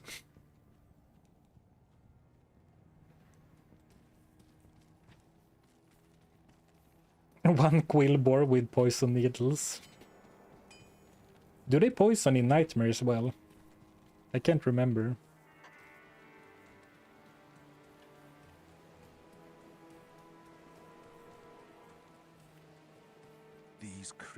Yeah, poison resistance is definitely the least important in my experience as well. It is nice to have, but you know, that damage is dealt over time, so if you do have the chance to escape if you get poisoned badly.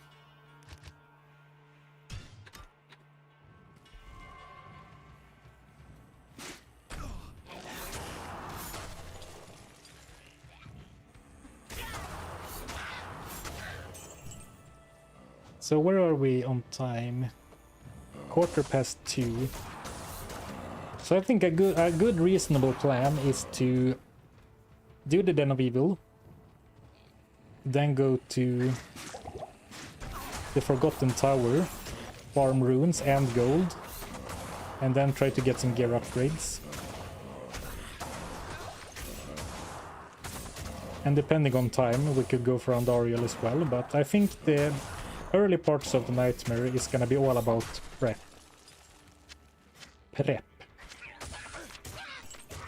Short for preparation. Subscribe for more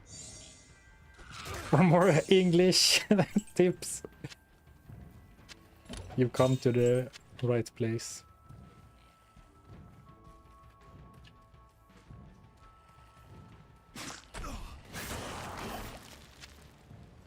And I think now would be a decent time to go for to do a few belts, then try for a. I am overburdened. Actually, we can see how it feels. Like the Countess is kind of dangerous in the tower.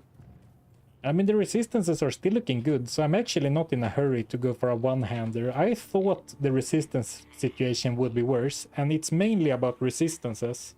Like if I go for a shield, it will mostly be to boost resistances. So potentially I could keep the two-hander strat for Nightmare as well, actually.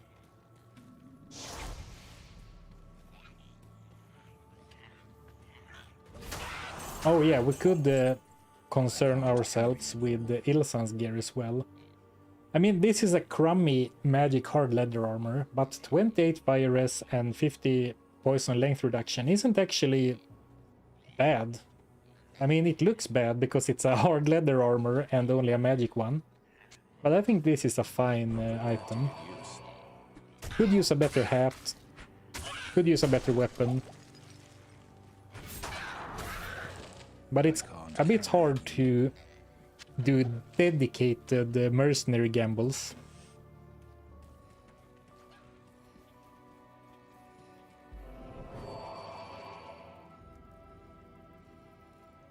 Say Contagion.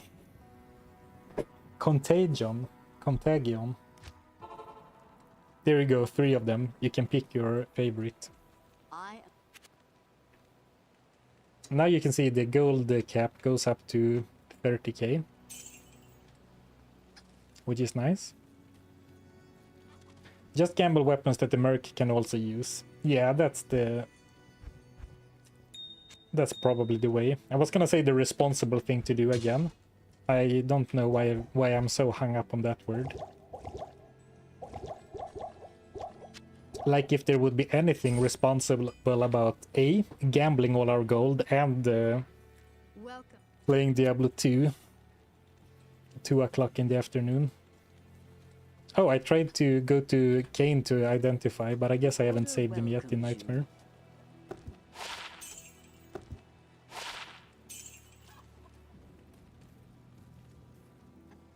Okay, let's do a quick pit stop in the, not the pit, but the other cave. Den of Evil. Another Den of Evil. Let's roll them all out.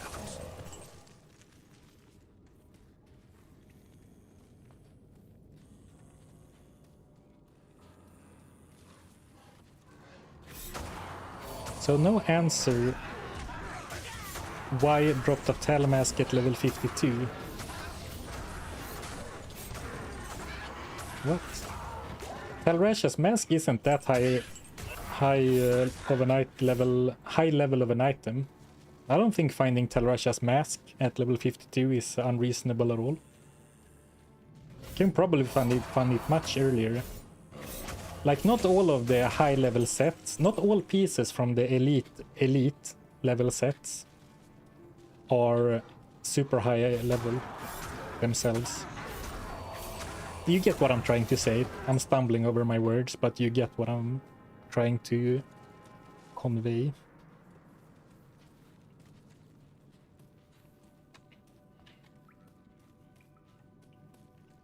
Yeah, I don't have anything against the, you know, keep gambling pole arms and pole axes, etc.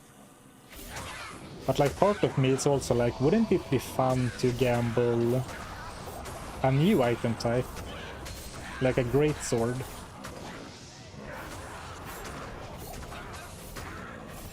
But there's nothing wrong with a pole axe or a pole arm. I mean, damage is good, the range is really good.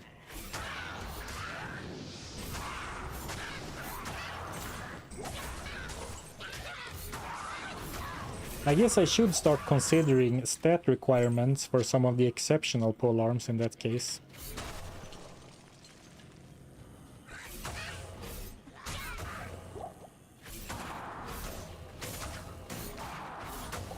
Oh, I could go for a spear. Yeah, that's true. I could go for a spear. But I think cleave with a spear looks silly. But maybe that's not good enough of a reason to not go for a spear.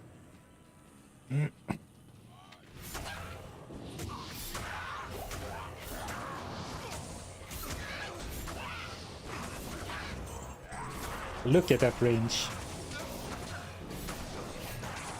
I might honestly keep going with the halberds.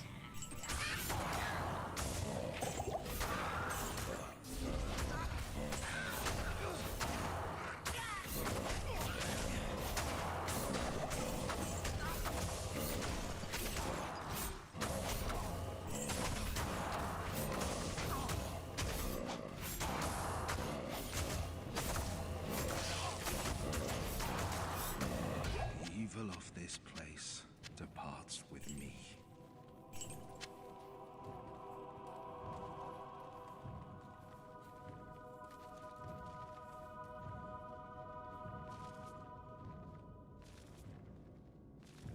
Yeah, but the thing about the Talresha helmet level 52, the level requirement of a item doesn't have much to do with the item, or like the item level, or the level required to find the item. The level requirement is set by other parameters. Like, I believe you can find Talresha's amulet in normal even.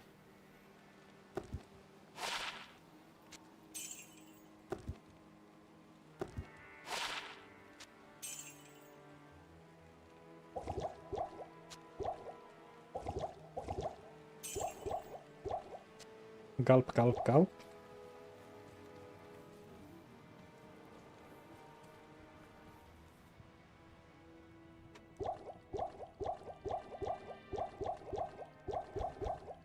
No, I put some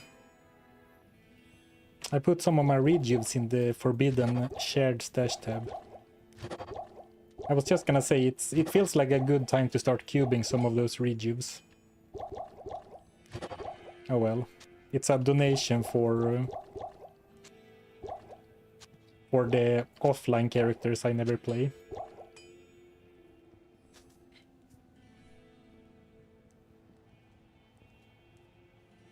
Thank you, Marcy, or M4RC, Marcy, for the super chat. Pointless super chat message. Well, I appreciate it nonetheless.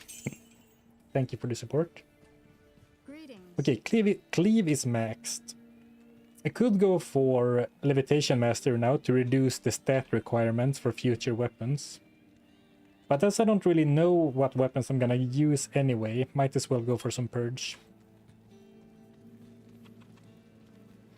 That's my rationalization anyway.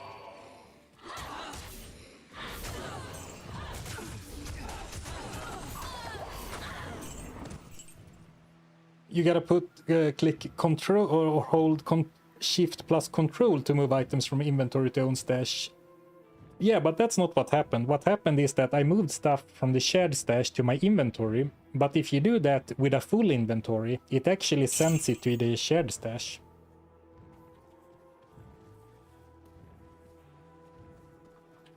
For whatever reason. Thank you, Eagle Mob, for the super chat. Thanks for the info. No problem. I appreciate the support. Thanks. Rune Scepter. 30k gold. Yeah, probably still 30k. Even if it's only +1 meditation. Levitation also gives attack rating. Yeah, but so does this one. So this gives 9 attack rating per level. This gives 5 attack rating per level. So Hex Purge actually gives more. But there is, you know, this gives crit. It gives reduced stat requirement, which means in the end, I guess that means more life. And it gives damage. And this gives attack rating, attack speed, and flat damage explosion. So I mean, I think both are valid. I was gonna say I'm gonna go up to level 10 on Hex Purge and then re-evaluate, but I didn't realize I was already there.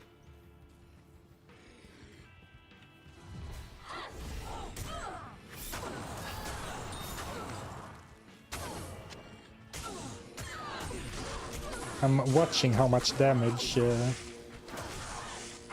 The damage isn't awful. I mean, it's not good, but... Oh, sorry, Elsan.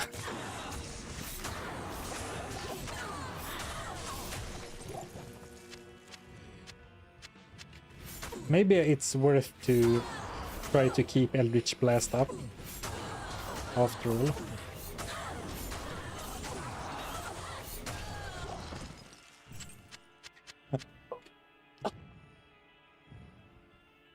Oh, that's right.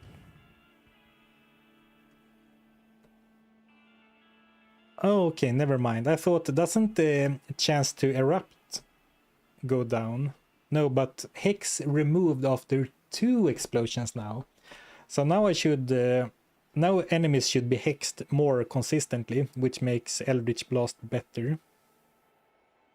Like, because before when Hex Purge consumed the Hex after 1 explosion, like Eldritch Blast can only hit hexed enemies, so it like... My main skill removed the explosions all the time, so it didn't do as much, but now enemies should be hexed for longer. I think. You keep missing Chris's and daggers. No, I'm not. Okay, I am.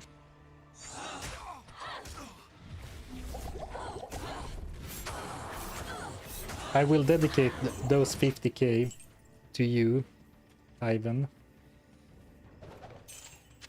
when we gamble our next rare. So Hex is a different type of damage. No, Hex is, you see the thing, like it's a curse. You see the thing they have over their heads.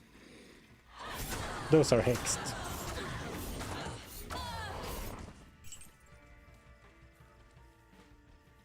Ah yes, new type. Not new type of damage, but like new type of game mechanic. I guess it's the same as a curse. No more Merc. He's just resting for a bit. We'll get him next time we're in town.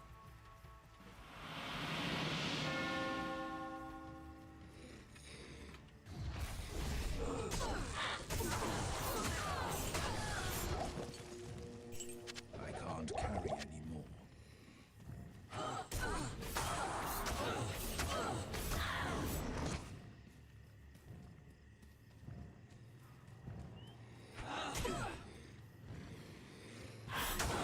Fanaticism.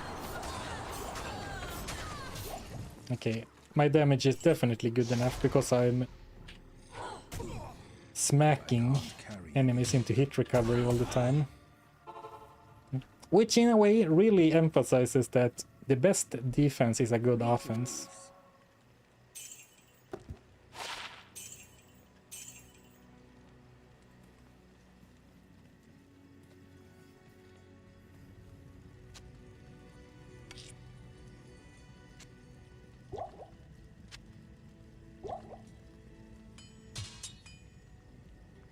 Man, I have no room for anything, like loot-wise. Feels bad.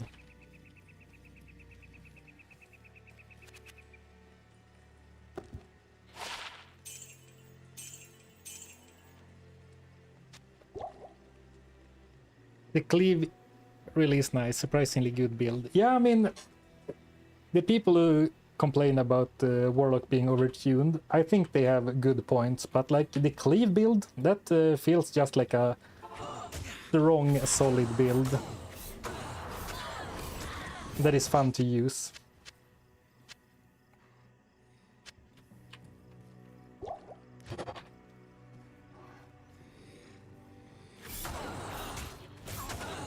Oh, I forgot the mercenary again. He protested because he still wears Act 1 normal armor.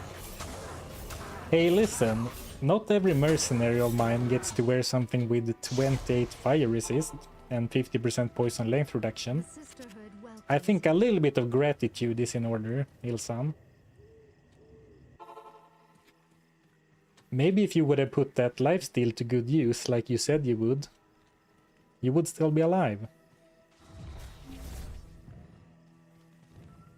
You can build a warlock using a dartboard and still end up with a hellslaying mad lad.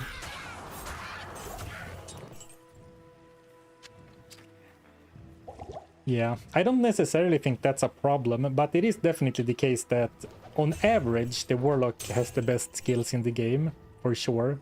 And what I mean by that is like, yeah, basically all the skills of the warlock are good. The warlock doesn't have any like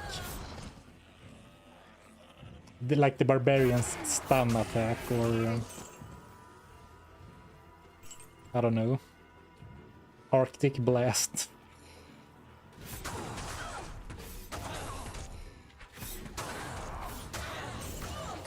Like, I don't think it's unreasonable to say that cleave is one of the warlock's weakest attacking skills. And if you put it like that, then of course, yes. Extremely strong character. Right? Considering we are doing players 3 right now. Hey Kano, thank you for the raid. Thank you, thank you. Welcome, Kano viewers.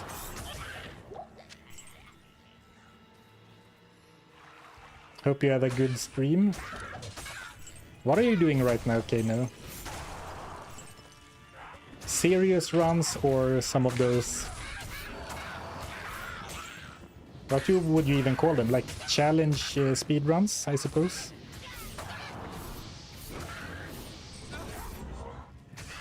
Oh, the door is not here, it's here.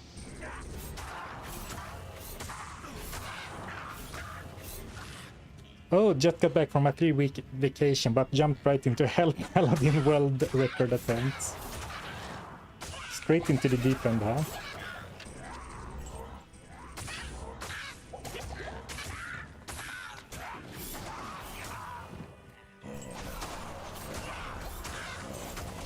Hope your gamble run is going well. Thank you, yeah.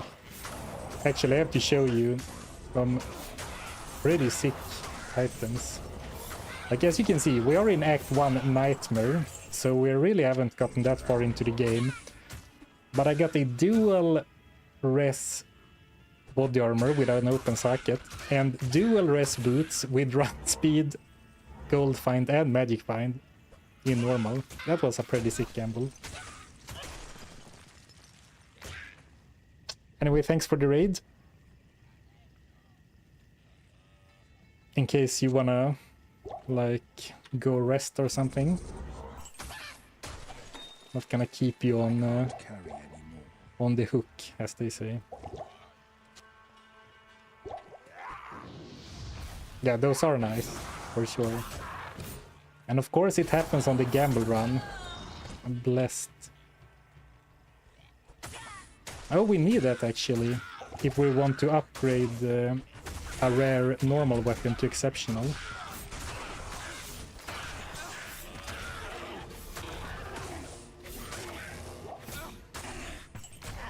The cold damage is really a lot more common now, huh? I can't carry anymore.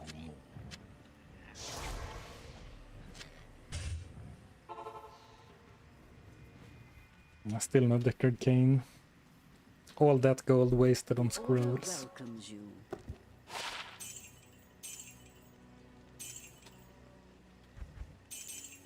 Good gold haul. 28k.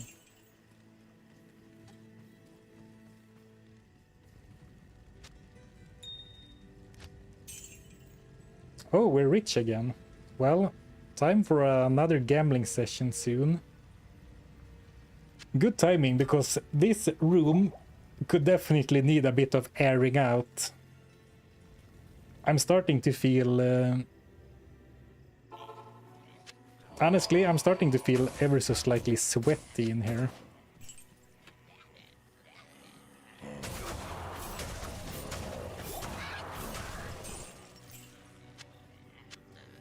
Computer blasting out hot air, thinking it's a space heater.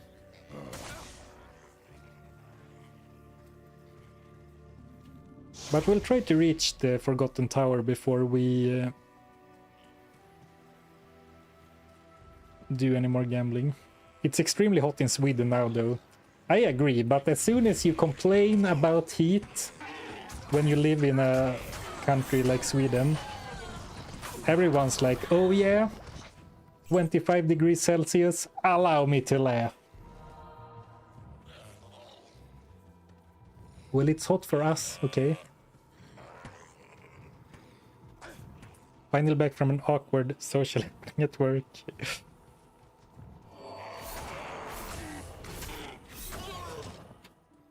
Would have preferred watching Sarfen dream from the beginning. Well, it happens. You know, for me, when that happens, it's really awkward because I'm my only coworker, so that can get really uncomfortable.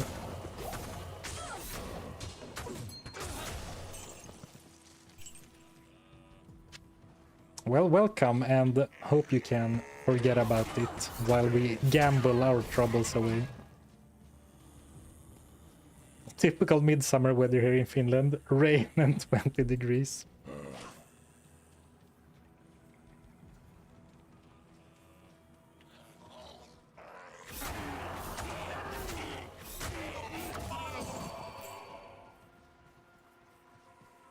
Okay, where is the way?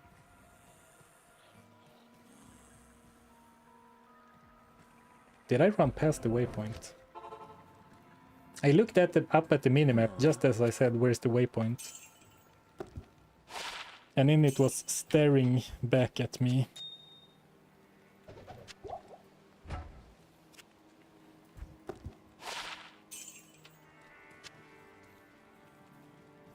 Okay, I'm sorry, but I need to get rid of a charm.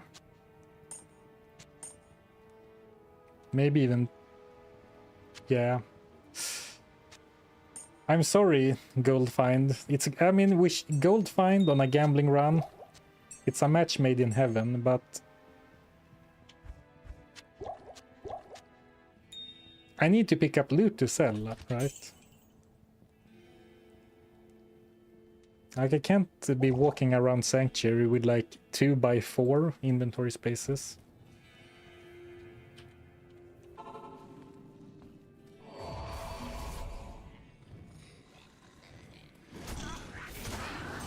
Like, to be clear, I'm not necessarily complaining that about the overall temperature in Sweden right now, but like in this room, because I have to close the window with the blinds down, otherwise the green screen messes up.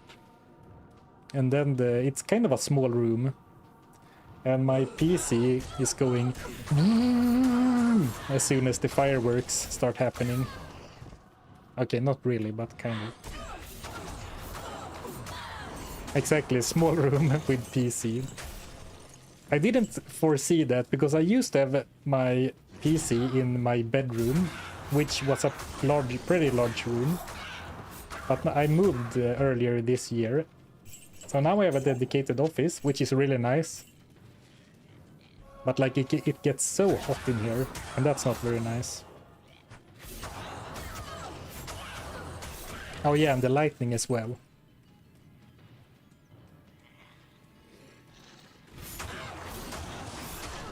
So it's not very strange, I guess, that it's hot.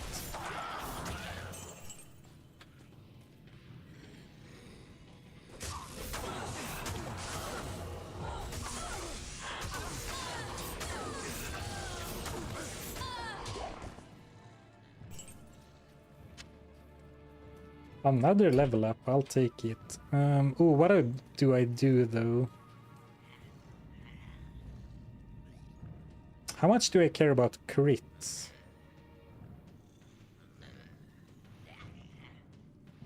As long as I get more attack speed, I think I'm gonna keep pumping Hex Purge. Okay, actually, let me backtrack. I entered here, and then it goes here, so I should go to the right, right?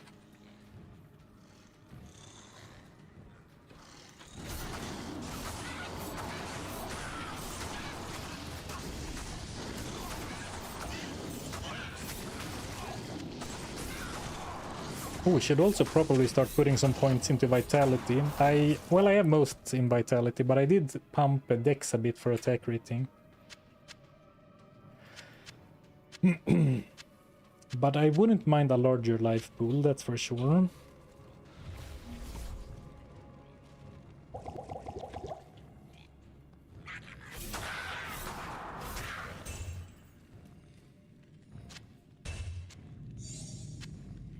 No skills.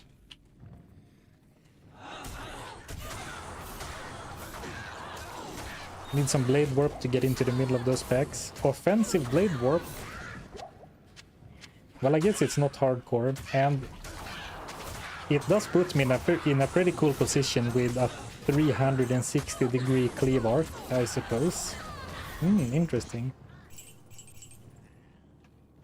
Very interesting indeed.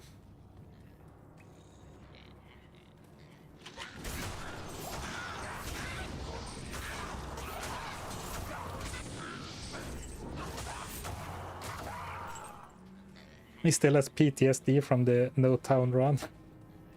It is, in a way, it's funny like that, because the longer runs, I don't know exactly, but the No Town run lasted like 10 or maybe even 11 streams. So that definitely, you know, altered the way I play.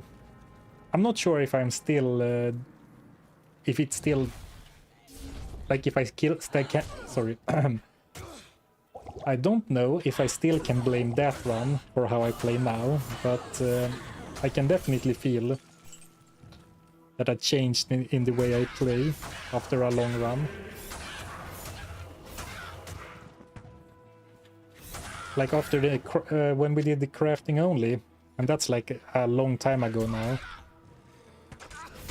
You might have noticed how whenever a jewel would drop in the game, I would hear the sound and go, jewel? Well, sorry, Ilsan.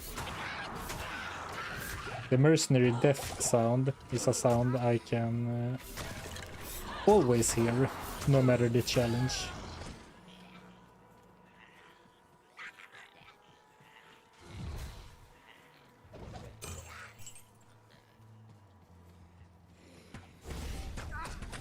Now 360 degrees is max. Would be pretty cool though if it kept scaling, so like you did like 2 laps, 720.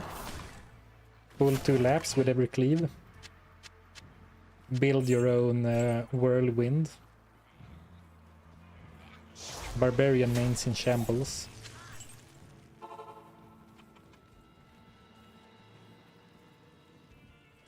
Good day. So you're saying Diablo 2 has turned us into Pavlov's dogs. When you say it like that, it sounds grim, but it does sound about right.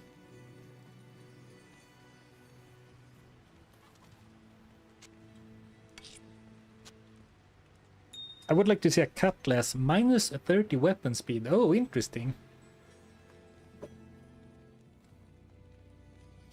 I actually didn't know about any weapon that had minus 30 base speed other than the faceblade. Or the... Doesn't Flamberge or Zweihander also have minus 30? And apparently Cutlass. And you know, there is definitely, I think, merits to going for the fastest weapon you can with X-Purge.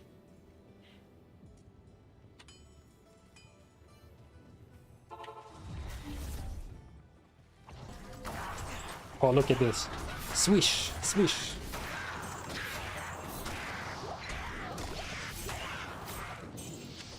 Didn't look as cool as I envisioned in my mind, but...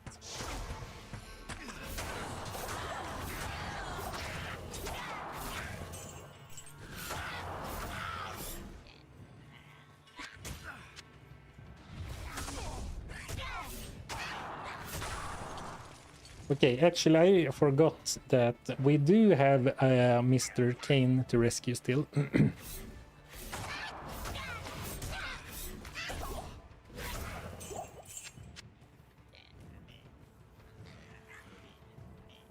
You can empty your mana pool so much faster with fast weapons. True. And I mean, even though this looks nice, like 74 to 100 for magic AoE damage. But I mean, right now, Cleave is doing 100 to 367, which is still more. So it's not like my Cleave damage is negligible. So I think a good mix between speed and damage is still the way to go.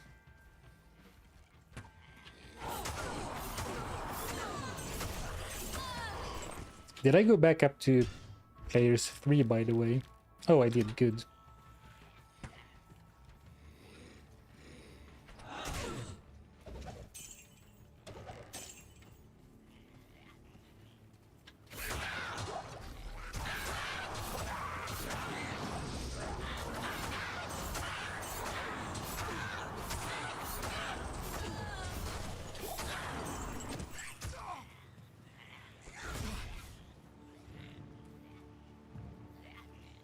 Where is the tree? No, here's the waypoint.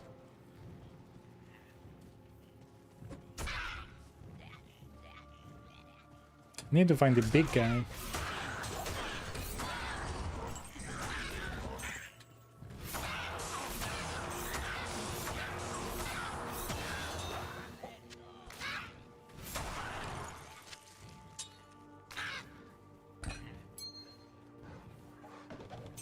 Oh, here we go. Snipe.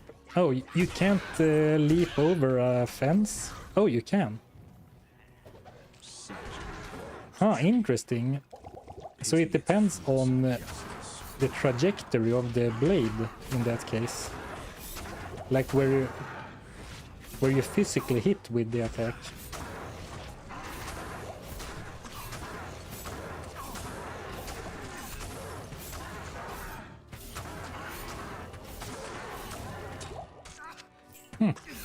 I mean, that makes perfect sense, of course, because the blade warp does indeed travel in an arc. Like if you look, woo, it goes in an arc. But having like the Z-axis depth matter feels so strange in Diablo 2. Huh.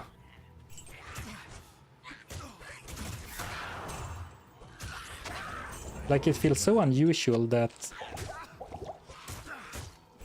that plane of existence even matters, right?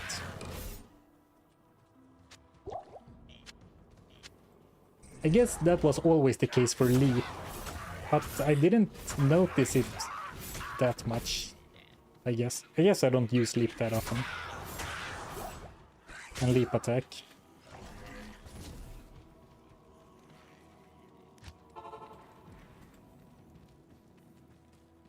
Oh, was it? Maybe it was the case that the short fences worked, but the others didn't. Oh, Hi there. I'm Charcy, the blacksmith here in camp. It's good to Oh, see some Flamberge strong and Zwei are adventurers only around. -10. Oh, really? Okay, I must have misremembered.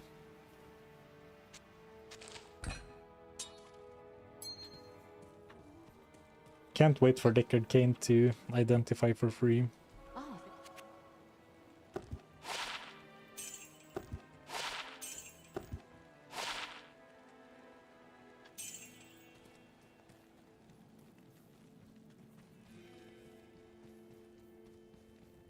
good day. That's what I wanted to do.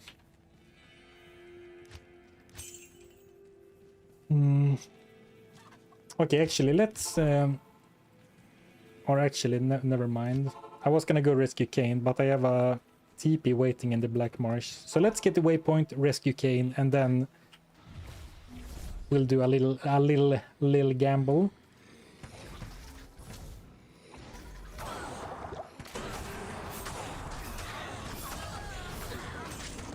Ooh.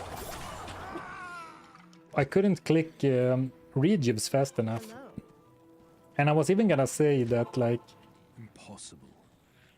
double elite archer pack. Scary stuff. And it turned out it was indeed scary stuff. Now, maybe if Ilsan would have been with me, I would have been safe. Oh, is that the first... is that the first death for this guy? Might actually be. It's been very safe so far.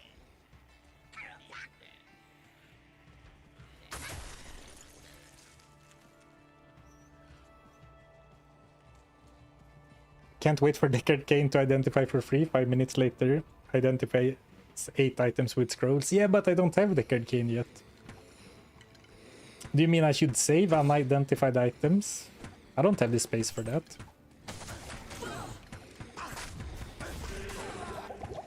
Man. Oh, extra fast stone skin.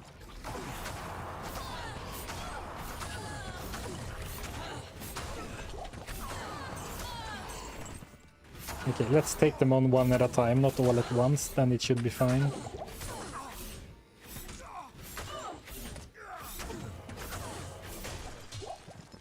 Yeah, I think that was the first death. So that's a little sad.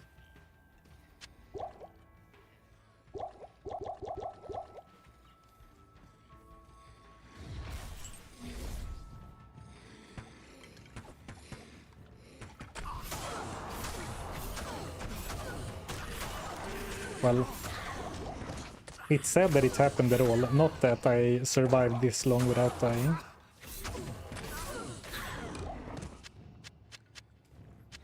I guess you should respect archers, Not enough. especially cursed ones.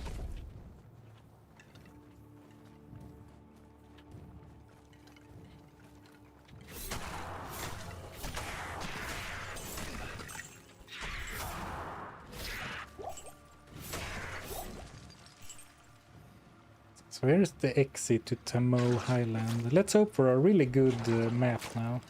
Like a good tower map, I mean. Or a good Black Marsh map for doing tower runs.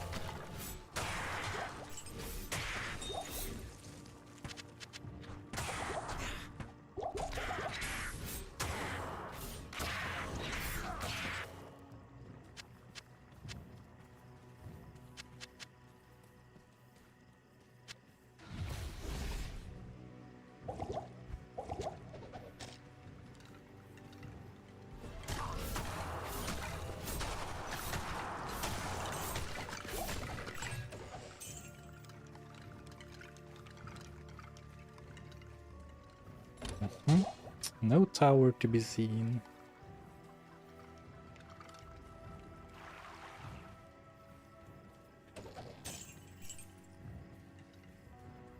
Oh, here's the waypoint. So tower over here, maybe? Hopeful, maybe? Raising the pitch of my voice, hopeful? Okay, never mind.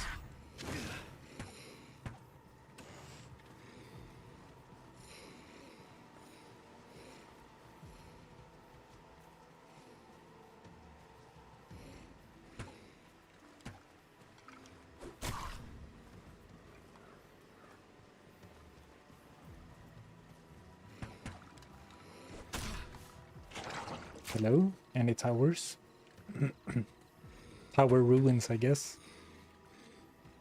Okay, so it's not that far. If the map is good, like the inside of the tower map is good, I think it's fine. But now let's go for Kane.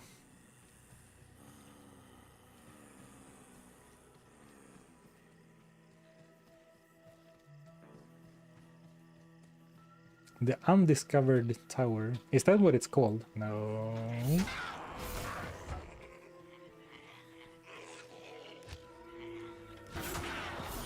The upside down tower.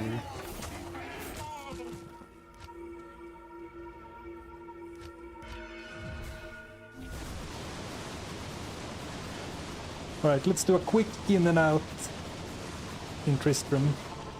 And then... This is what happens when half measures are taken with demons. I need to take a quick break to breathe, to like get some air into this room, and then we'll do gambling.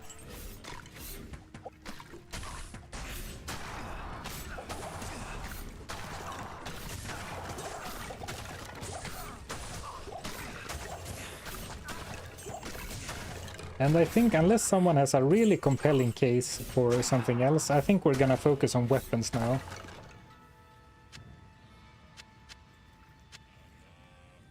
Like, what I would really like is some physical damage mitigation, which, you know, a shield. A shield to block some damage isn't the worst idea, if that's what I want. Good day to you, partner.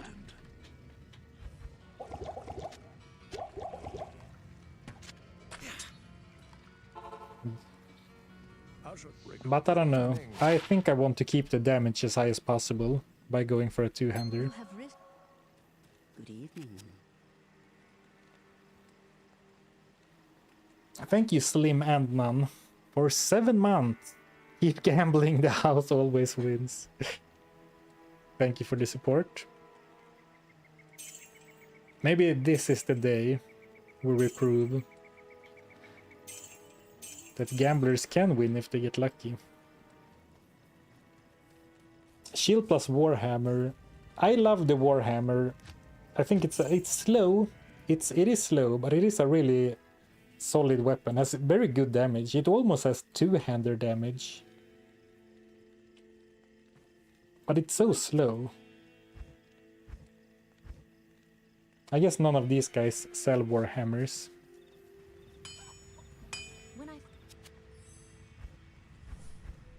But yeah, I like the Warhammer. Good evening. Alright. I need to take a short break. Not a smoke break, because I don't smoke, but an air break.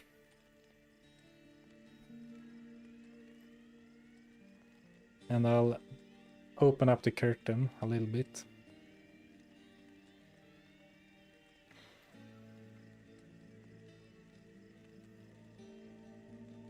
So I'm going for some kind of weapon, unless someone has a really compelling argument, like, you're the perfect level to gamble for gold wrap. Hey, BRB.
Do you want to know something stupid?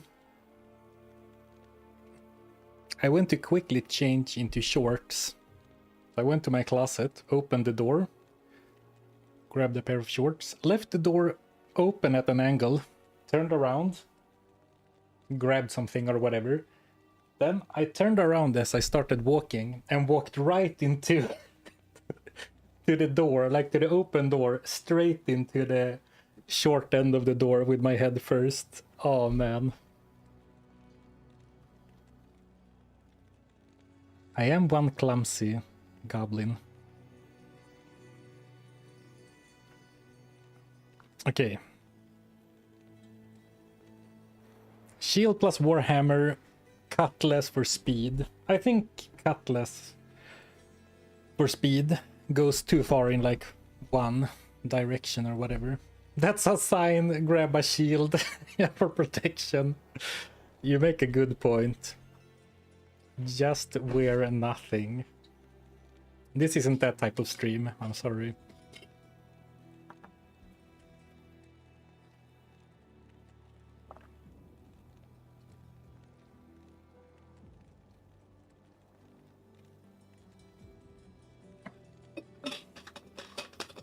Yeah, for our helmet. You know, the circlet, for some reason, has a perfectly door-shaped hole right in the front, right where I got hit by the door. So whoever designed this clearly doesn't have had a closet incident. Okay, we could go for halberds.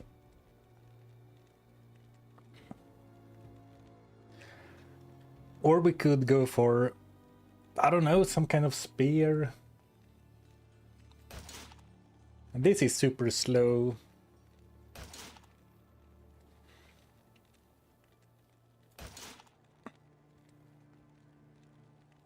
How much strength do I have? So I could get to 75, so I could wear something like a tower shield even.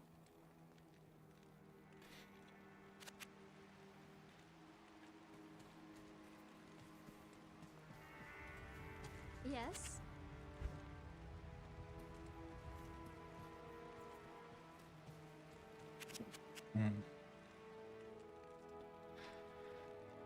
Halberds, good range and speed. Yeah, it seems like halberds. If we're not going one-handed yet, I think halberds is the play.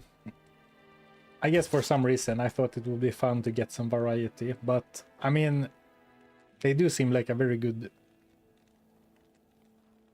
like base item.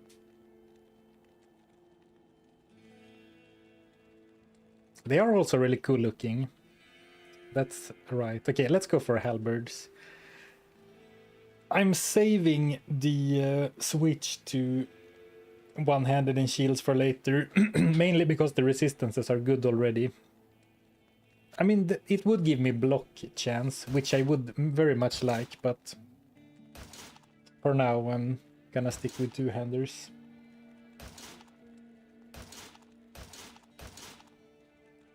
I did see a greatsword pass by, but I don't think I have the stats, and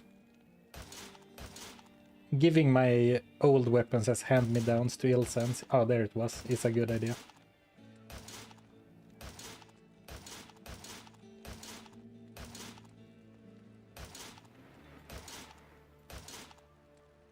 The greatsword, 16k. They're great, but they require like 100 strength or something. Which is kind of a lot, even after levitation mastery. I'm clicking slowly to not jump past it again, the halberd I mean.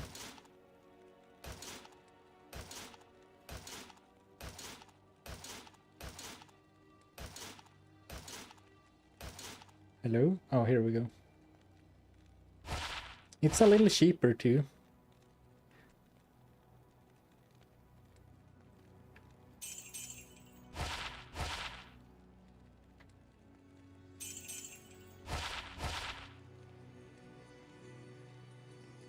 Massive halberd. Our current one is better.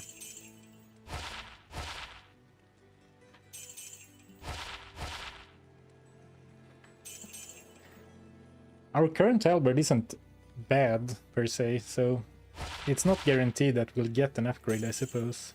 Which would be really sad, spending 500k.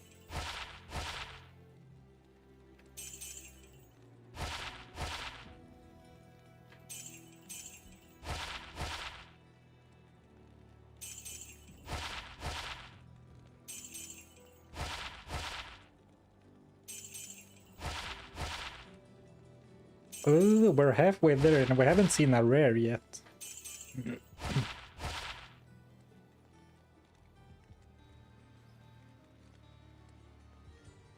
Do I care about mana steal? Not really. Oh, here we go. Finally a rare, but then it's only 12 ED.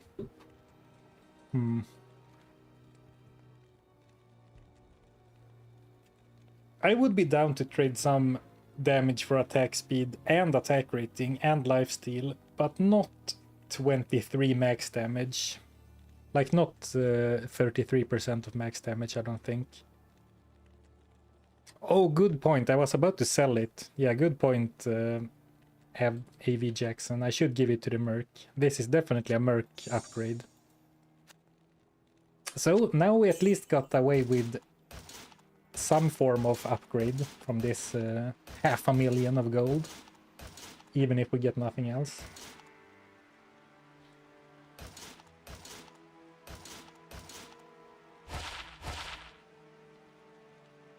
Oh, here we go, 2 rares. You know, I haven't really seen damage rolls higher than 50 or 60 in this case, so maybe I'm not high enough level to start seeing higher ED rolls on halberds yet. Oh, do I still have the... Whoops. My bad.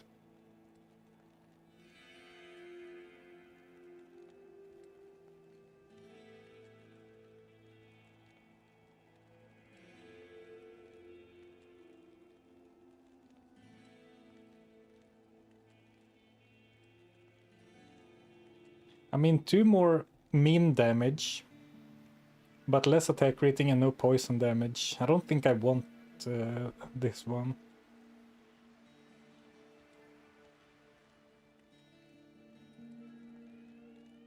Okay, back-to-back halberds, not an upgrade. Let's gamble sashes for the rest, hoping for the lucky death sash. Sorry.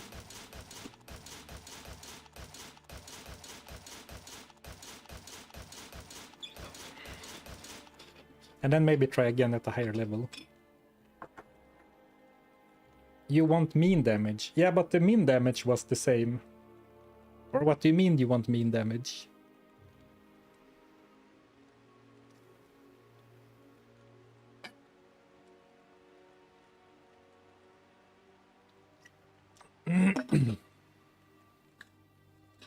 Oh, it was a joke, correct. Like we're comparing to... I was like, we're comparing the same item types. What do you mean?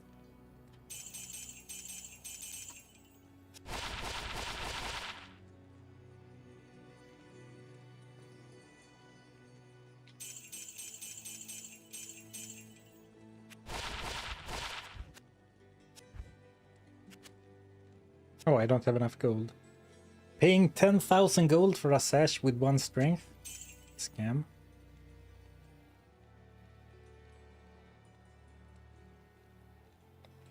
Oh, this actually looks kind of nice.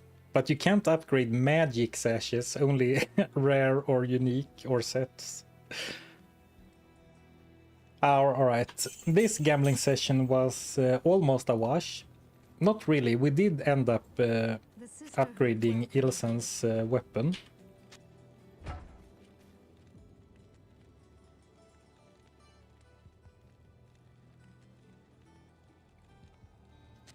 I'll put that to good use. Actually not a major upgrade, but some attack speed, I think it helps, and a higher lifesteal. You need to try that weapon. Do I?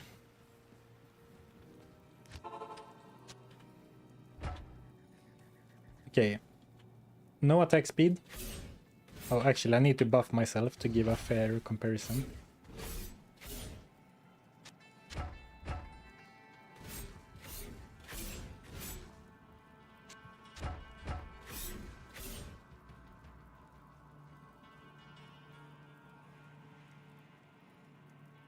Where's the DPS number?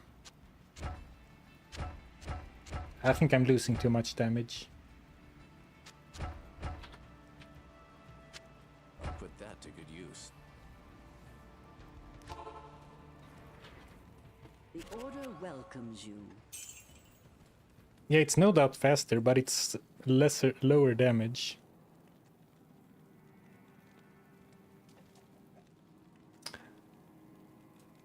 Was the sash I sold, the Life and Fire Res one, was that a Demonite sash? No. No. Oh man. Well, it's been 3 hours of yapping into the camera, so my bad. I would have preferred to use that for sure. Ah. Oh well, we'll make it up with some lucky Countess drops.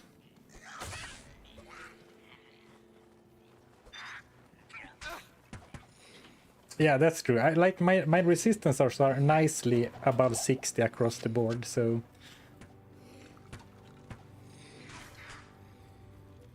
it's not bad to keep using this.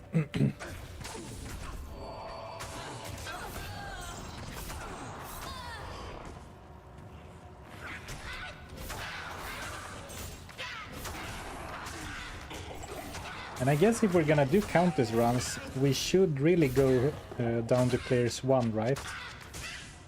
For maximum special rune drops.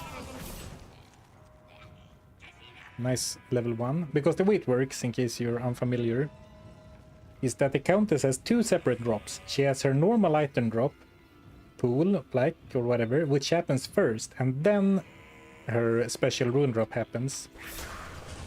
And any monster can drop 6 items maximum, so a higher player setting makes her more likely to drop more items from her regular drop, which leaves less space for her special rune drop.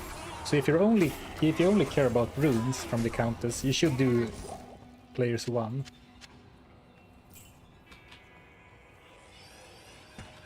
Because if you drop 5 normal items, or like 5 items from her normal drop, and it can be scrolls and gold and whatever, then there's only 1 space for a rune.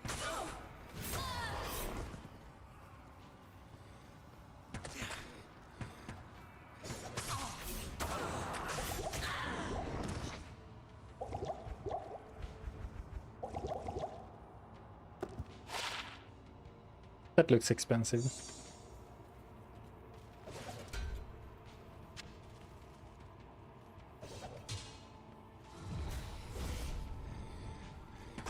You could also do players 2 for the same drop if you're farming for XP 2. Ah. Now that's interesting. I don't think I've ever played this game on players 2, other than, you know, classic multiplayer, you and a friend. I don't think I've ever set the player's number to 2. But I like it, because it doesn't affect the drops going from 1 to 2, only the difficulty scaling. And I do want experience, and I can handle it. That's fun, that's odd.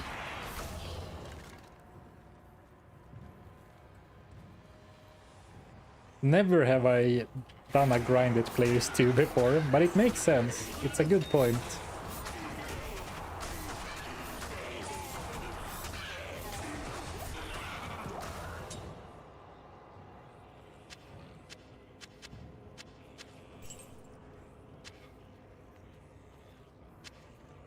Players 2 Countess farming, huh?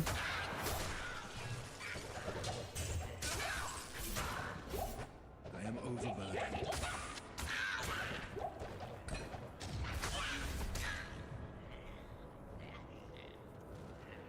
Okay, the tower map seems pretty good actually. No floor is super long.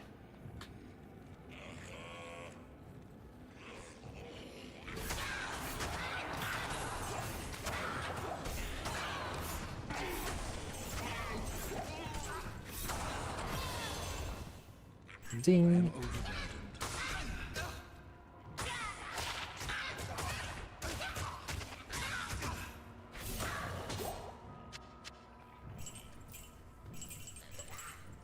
And decent gold piles on the floor too.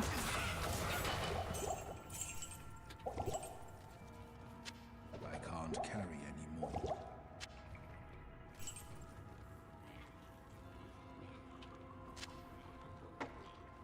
I can't carry anymore. You could also do the whole run of the tower at the players you want and then change it. Yeah, but that's so prone to me forgetting about it. Good day. I always mess up when I try to do that, like do the floor, do 1 to 4 on one setting and then change it last floor. I always mess that up. Let's see if it was expensive. Yeah, max gold. Max gold again. Okay. A few lucky item drops, and lucky in this context is that they have a bunch of skills, so they are more expensive. Can add up quickly.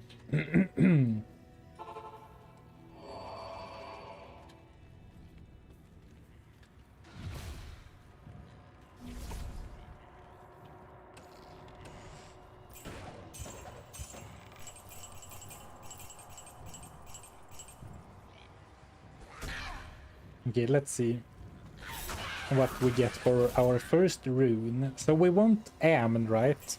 To upgrade a rare weapon.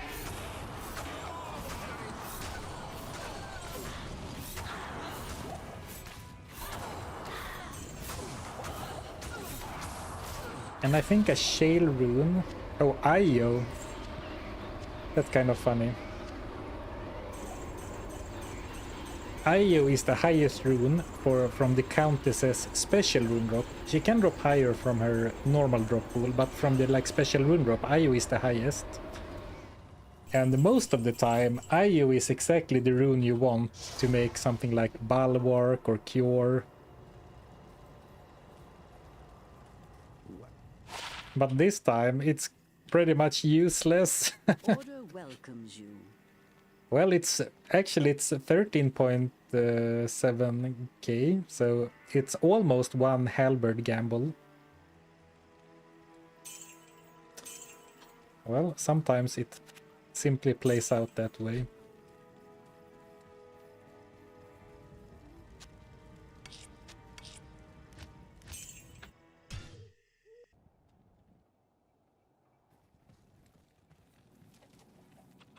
Oh, Bekte Corbin requirements 133 strength. Oh, damn. Okay, so for the next weapon gambling session, I should look up some exceptional weapon stats. But I don't really want to sink that much stats into anything, so maybe this is where I end up going for one-handed plus shield anyway. Simply because after the Countess grind, I'm banking on being able to upgrade a normal rare.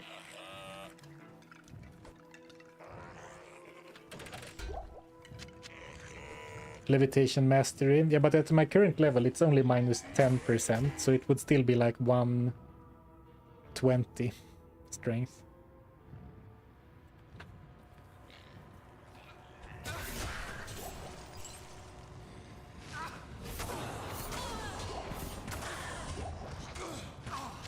But we do have 2 respecs, so it's not a big deal if we need to change our stat allocation.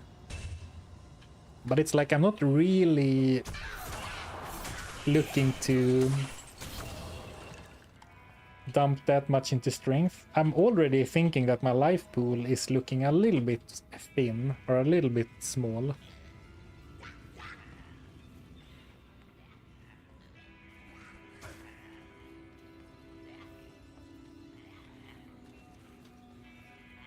Or maybe that's a good time to go for a spear instead, and make sure to get a spear that has a high dex requirement rather than strength requirement. Yeah, I kind of like that, because I wouldn't mind dumping 100 points into dexterity for attack rating. Or I would mind, but I would rather do that than put it into strength. I can't carry anymore. Right?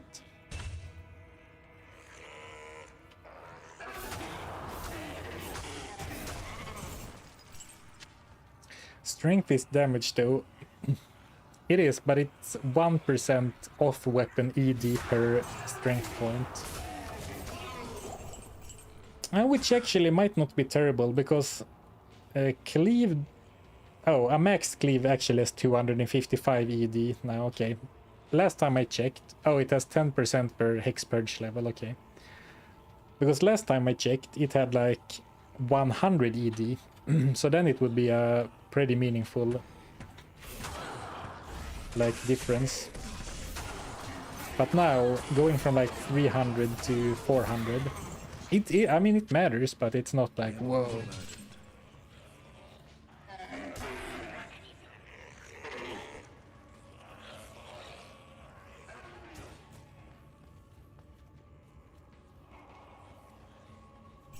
Gold, gold, gold, gold, gold. Next time we should check how much gold is in that room. Or in these rooms.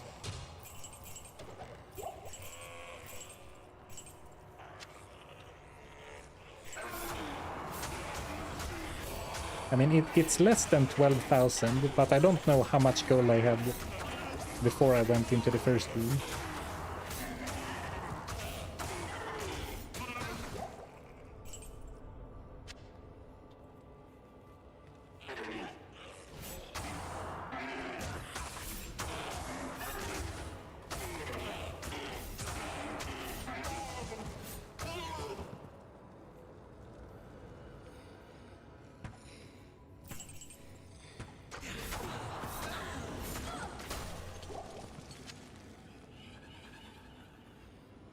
I would like this run to stay 200, fits better with cleave.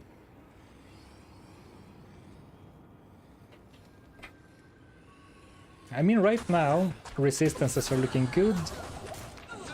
Block would be nice, but block isn't always the best physical damage reducer anyway, because it only works when you stand still.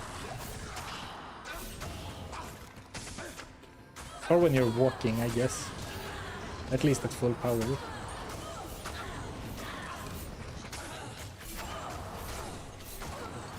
And the range is really good. You may hear myself trying to convince myself.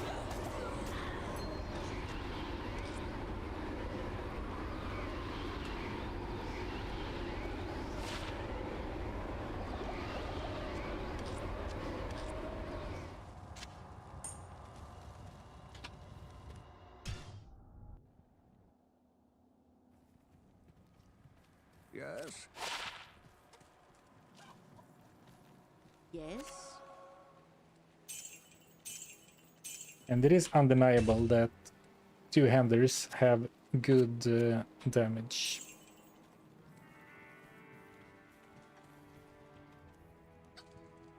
Remember that area is square of range. If you lose half the range, you lose 3/4 of area covered. Only if it's if it's like a rectangle, right? Isn't the area of a circle pi times radius squared? Actually, that's actually what you said.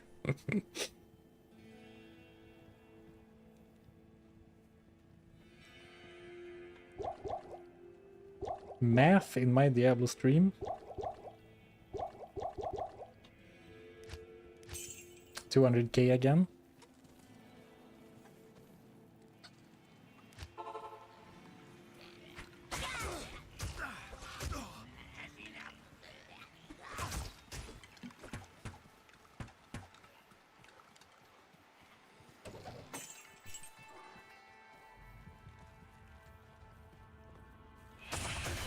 Yeah, if we did this run last month, we could have used a shield with our two-hander and not even have to make the decision.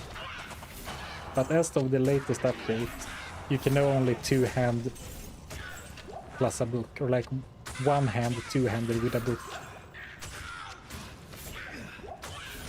Which, I mean, the change makes sense, but I feel a little bit sad. I thought it was very unique, but yeah, arguably way too strong. Even for doing like a challenge run, two-hander plus shield is pretty busted.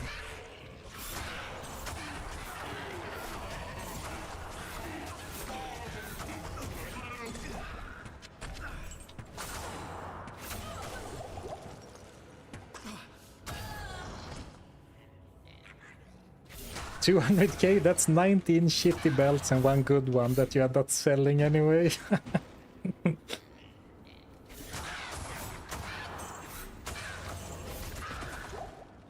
But you never know.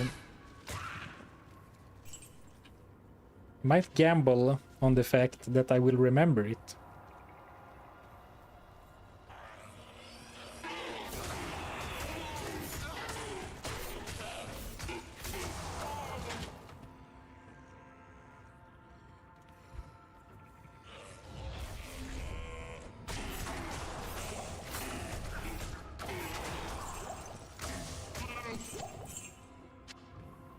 Hooli put up a 1 HP challenge run video 30 minutes ago. Oh, did he succeed in that?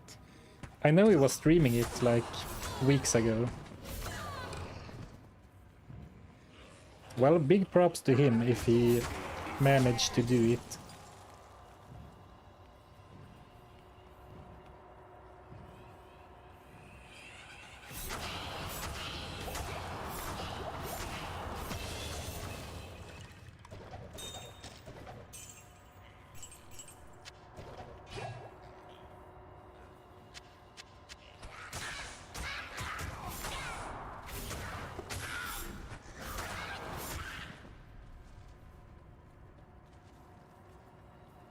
Trust me, I got a master's degree in math. It seems fitting for a RPG stream, actually. To be able to calculate the actual DPS.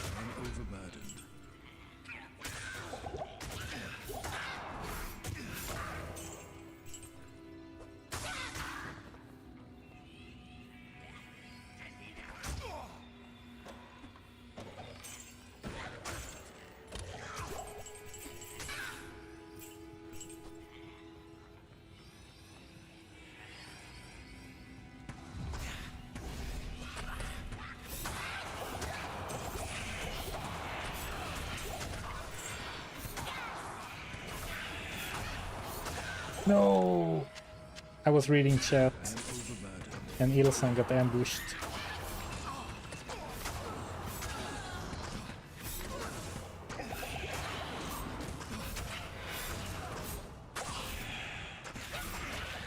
Man, what's up with these monsters?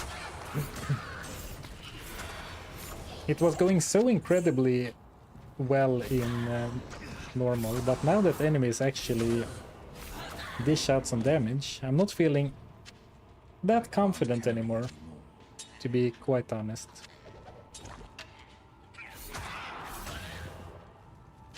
Not that I'm struggling, but...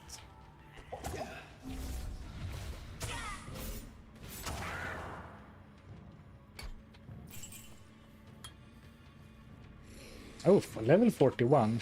Apparently still good experience though. And you know, melee monsters are almost free, as long as I can put them into hit recovery. Sorry.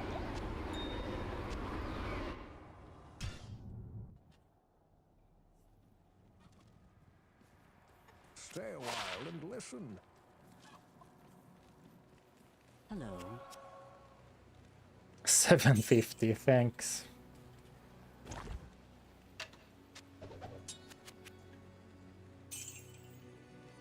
$30k, thanks.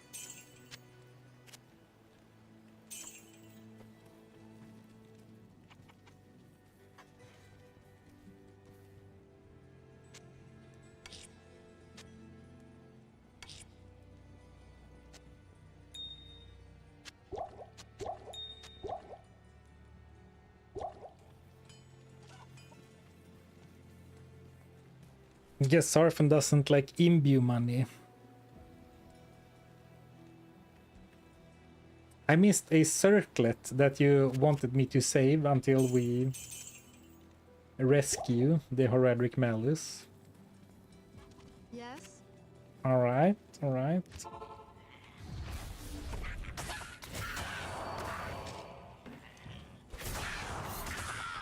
Alright, this is the character where we actually have a loot filter. So I filtered out ammunition like bolts and arrows. Nice. Rare loot filter usage on this channel. So I will say, I did the Path of Exile 2 streams. And I've been playing some of the same character like off stream in the evenings. And I haven't set it up yet, but I can really see the need for a loot filter in that game because I'm wading through so many useless items.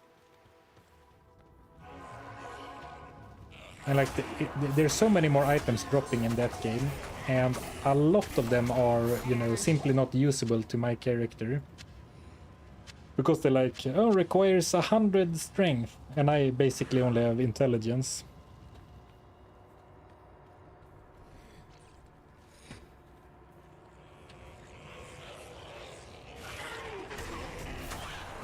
So we did get the Soul Rune, by the way. I didn't even call it out, but we do have the Soul Rune. But I believe that's only for unique weapon upgrades, right?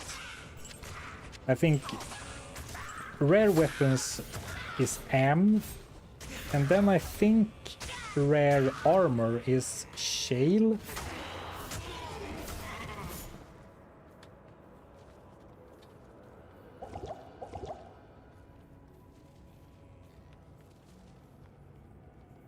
Don't filter out bolts. What if you switch to bow build later? Imagine if I switch to bow build and forget about the loot filter, and then I'm like, where's all the... I'm not finding any arrows. I keep having to go to Charcy to buy arrows all the time.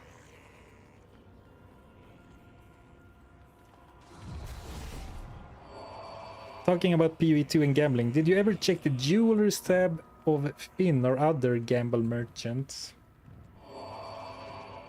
Jewelry tab. Oh, there's other tabs. Well, I'm gambling in Path of Exile 2 has been pretty underwhelming for me so far, but I also don't know the game very well, so maybe I'm missing out on something like that, missing the tab for what I actually want to gamble.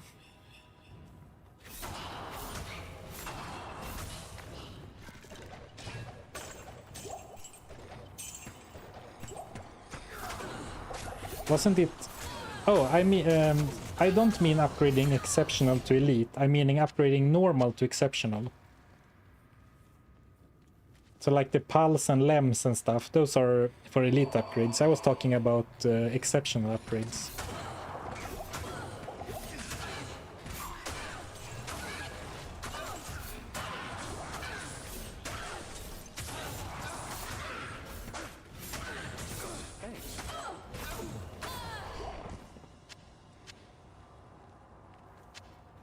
Dirk. Dirk.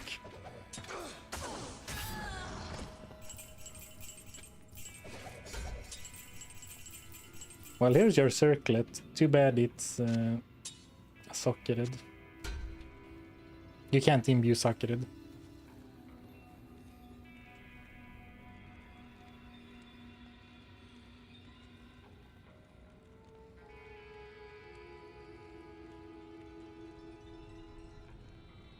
$66,049. Oh, you're keeping track of the thing I said I should keep track of rounds ago, but then forgot about. So between somewhere between 5 and K10, 5 and 10K. So not great, but not amazing.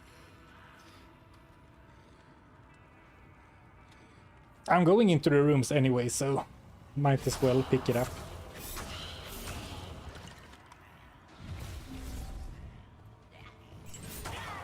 It is free gold after all. And I don't think, I mean that gold is like on the floor when I enter the room, so I don't think that can be modified by my gold find. Rune, let's go!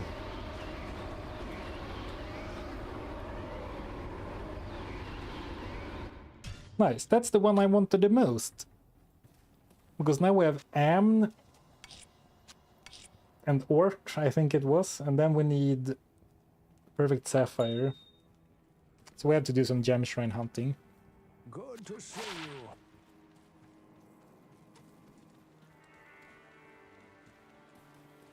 Greetings. Oh, this is really worth 25k, 24.9. Oh, actually, the gold cap is 30 now, never mind. I thought it was funny that it was just under the gold cap, but it wasn't. 5 to all resistances and gold find? 5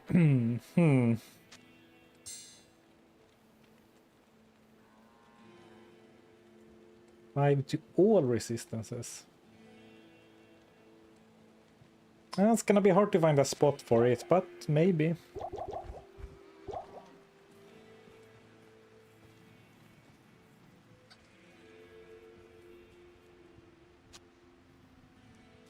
Blink.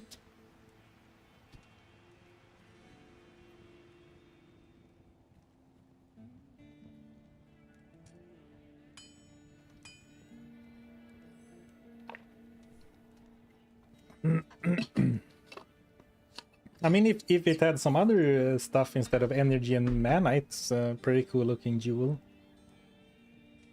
I mean, 5 all res is really 20 total resistance, so it's... maybe it's good. It can go in your shield, yeah, but the problem is, in the shield slot specifically, it competes with a perfect diamond.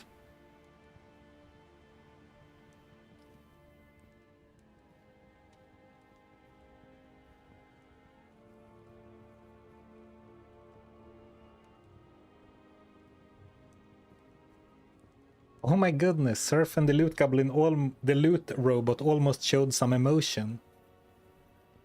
That's rich coming from someone with the name Fartberg. Oh, Diamond in Helm. Yeah, I've done that before on the very rare occasion where I really need the attack rating.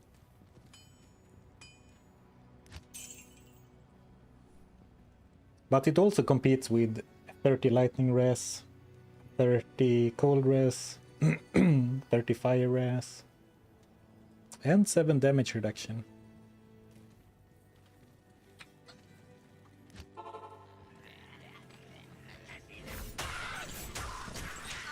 So we did get what I came for.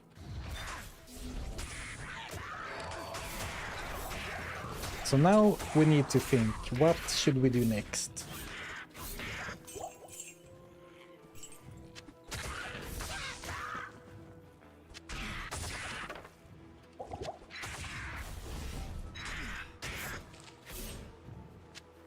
Yeah, find the gem shrine is of course the logical next step.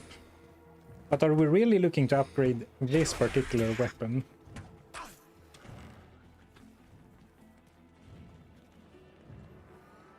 When in doubt, gamble.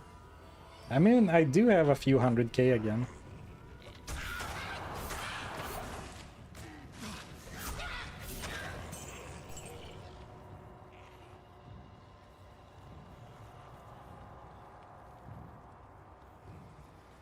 Fartberg mentioned. There you go, there's some attention for you.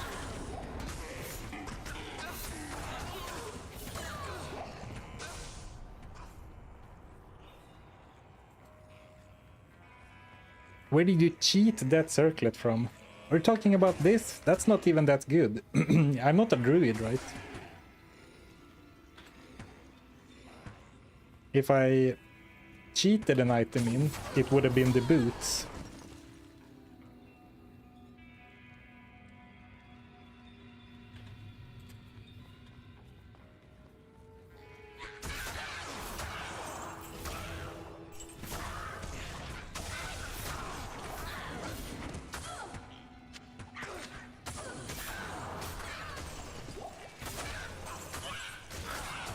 So either we could gamble for another halberd, hope to get a better rare, and upgrade that, or we could go for another weapon type. Now that we have basically the upgrade, the exceptional rare secured, I mean, provided that we get a decent rare, of course. We could start comparing exceptional weapon bases.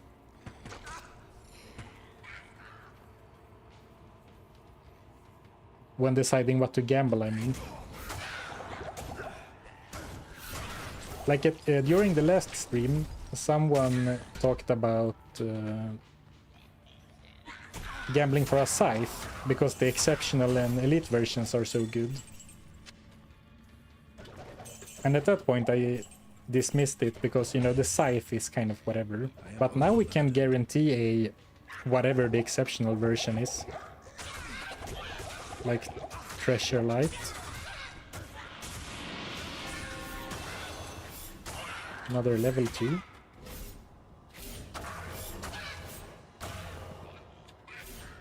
The thing with a scythe, yeah, exactly, it's so fast.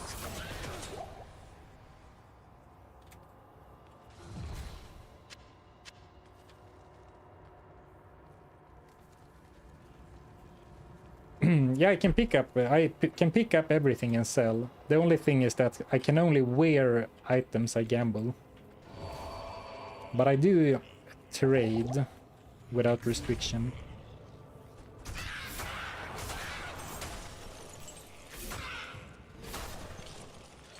A random soul rune, thank you.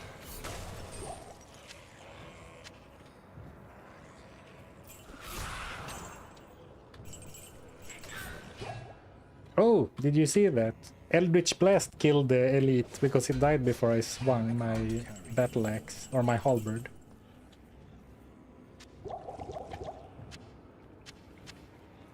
I am overburdened.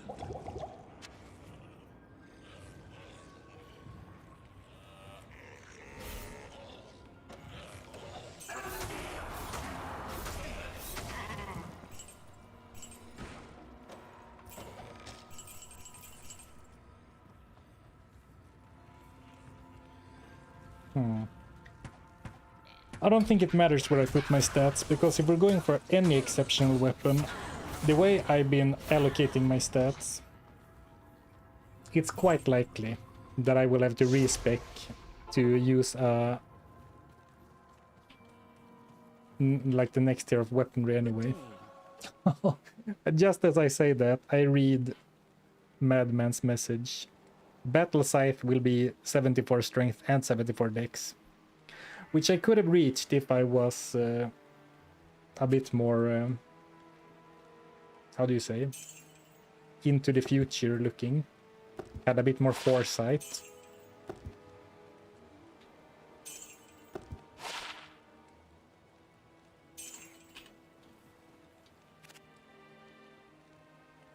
Okay. Greetings. I mean, while we consider our options,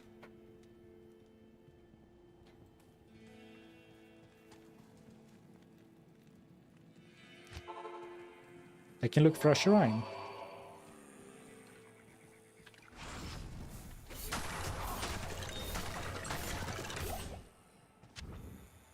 A gem shrine, I mean, of course. Let's scout the map for easy shrines.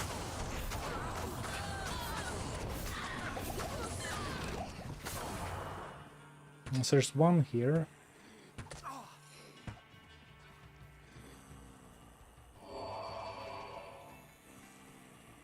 That's it.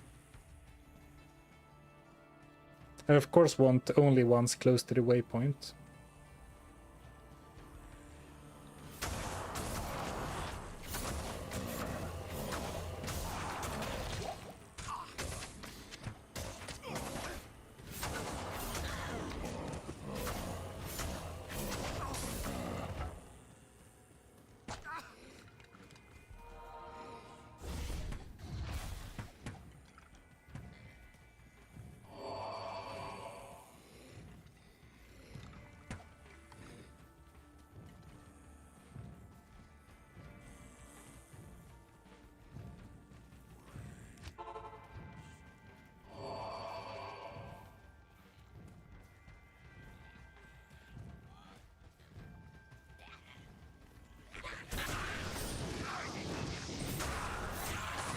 I know there is one kind of close to the waypoint in the Black Marsh, but only one.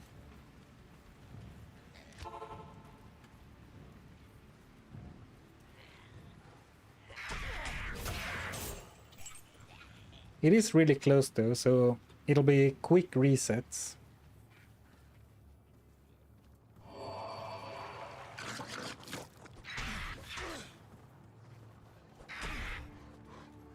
Oh, it's one over here as well.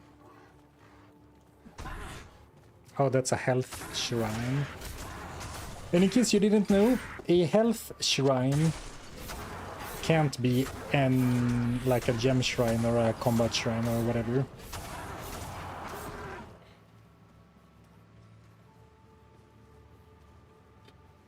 I guess we're farming a single shrine.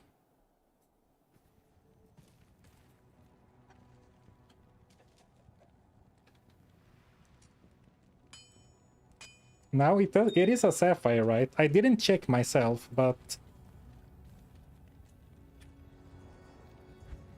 you told me, Greetings. and I trust you. Let's be sure to sell this one though, so I only have the gem I want to upgrade.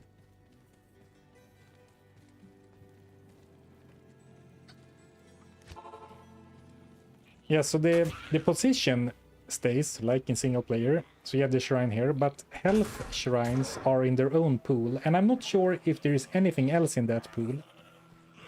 Oh, it's up here. Or if it's always a health shrine. I don't think there's anything else. The same with wells. Wells are always wells as well. If we go up here. So we need a random shrine that's not well or... Oh, perfect. I don't even have time to finish my explanation.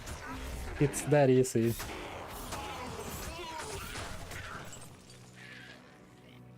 Well, that was lucky, because if I hadn't gotten that, with only a single shrine, we could have been here for 15 minutes.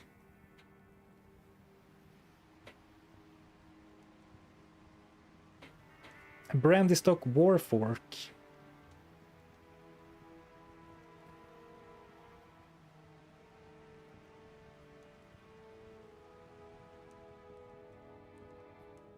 Would you possibly willing to play an RPG like Gothic 1 Remake that released 2 weeks ago?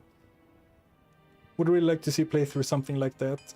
It's another remade 25-year-old game. I talked about that a bit earlier, that I thought the game looked interesting.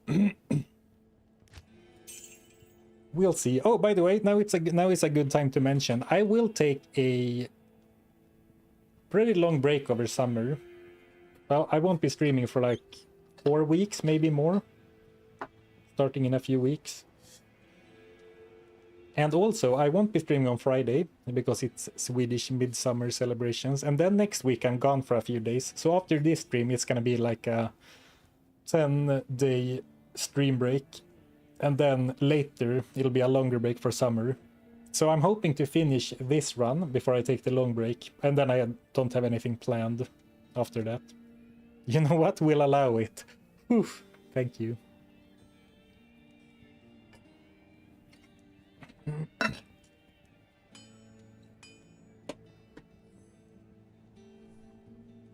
So let's bring up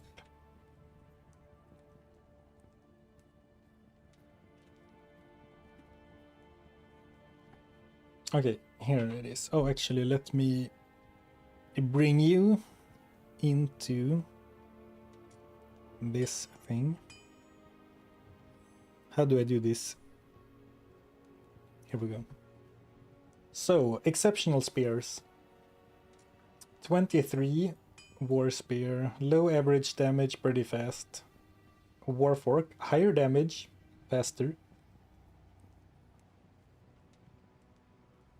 And has 4 range. So I like, so far, definitely going for Warfork over War Spear. But let's keep going. Yari. Oh, that's good damage, but 0 speed. 28 average, with -20 or 0 speed with average 44. I would lean towards the Yari personally. The lance is too slow though for me. But between these two, I think I would lean towards the Yari. So the Yari is the Spetun. The Spetun. So let's keep that in mind. Yari.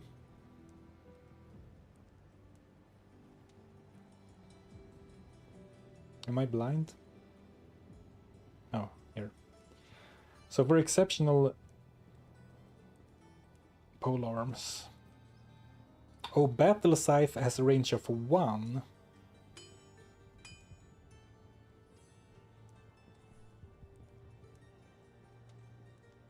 So Beck the Corbin has better damage but same speed than the Warfork. No, than the Yari. Oh, Grim Scythe. 50 average and -10. I think we found our exceptional base. For range, or I guess range adder, so 5 range? Question mark? Partisan, great damage. A little slow, but not hugely so. Actually, the difference between Partisan and Grim Scythe. Okay, and what are those called? The normal versions? The War Scythe.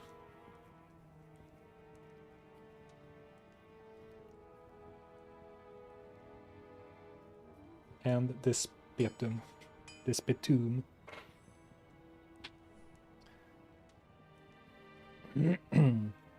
Now, of course, now I didn't consider the weapon stats.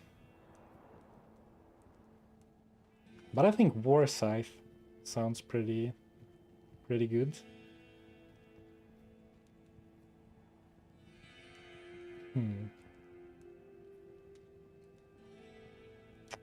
The thing is though that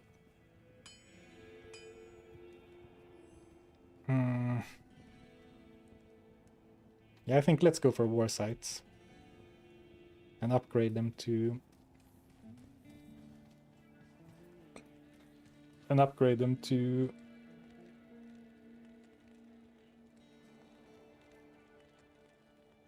you know. Isn't 0 speed the same as the shiny maul you complained so much about? No, the maul has... let me check. The shiny maul you complained. The maul has 10 speed, so it's not actually a huge difference. But the halberd has 0 speed, so the War Scythe will be faster.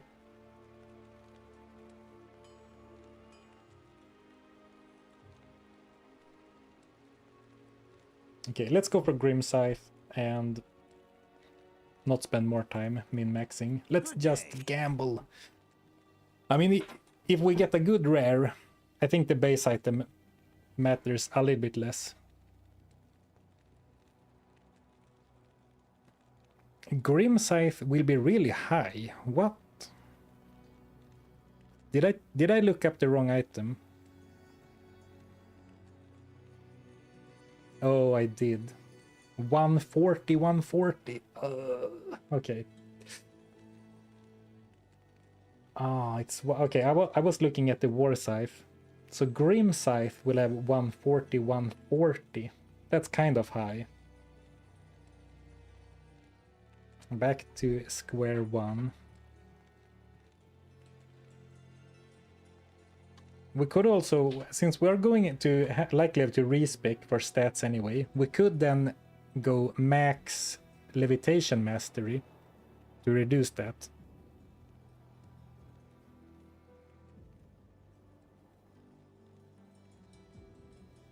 So if we respec, go max levitation mastery.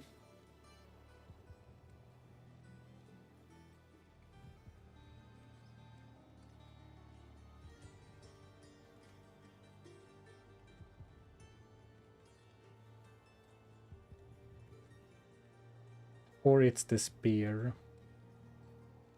The Yari. It's a little slower and has less damage, but it only requires 100 strength.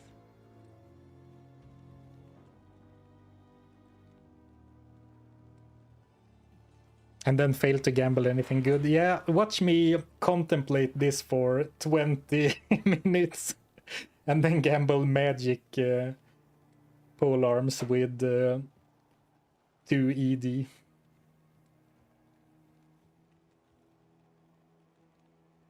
Okay, I think a sensible choice is the Yari. That will be like 90 strength. But that will require a respec anyway, so let's go big or go home. And go for the War Scythe. If for no other reason than that I don't think I've ever used a War Scythe. So that'll be fun.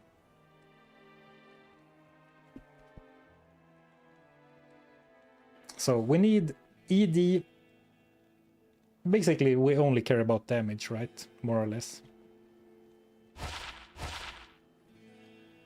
And we can only upgrade... sorry, we can only upgrade rares, so we don't even need to look at magic ones. Well, unless they roll exceptional on their own, I suppose. Well, we can't really do one without ED at all, right? Even if it has lifesteal and bonuses against undead.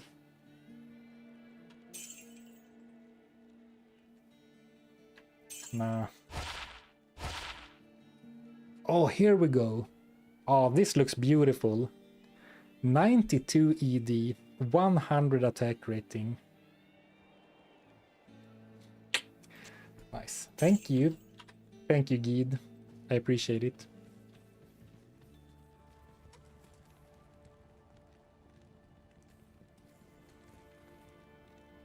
Yeah, and the 5 mana steal. Which, again, that's nice to have, but you know. What's the other rune? I think it's a Rel? So 28 to 81, already an improvement, but then... Port. 50 to 146. And just in case I somehow lose the weapon.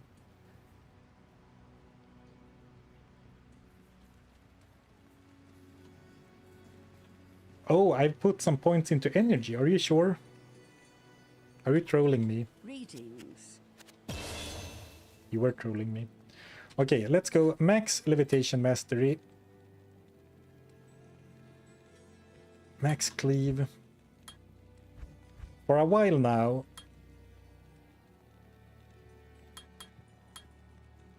Oh, yeah, I will lose a lot of attack speed from having only a low level. Oh, I meant to put it into Psychic Ward first. Okay, I'll do that next. Will be slower for sure, but let's see. Now I owe only 84. Oh, minus 40% weapon requirements. Okay, so it doesn't scale linearly. So now I definitely feel like we made the right choice.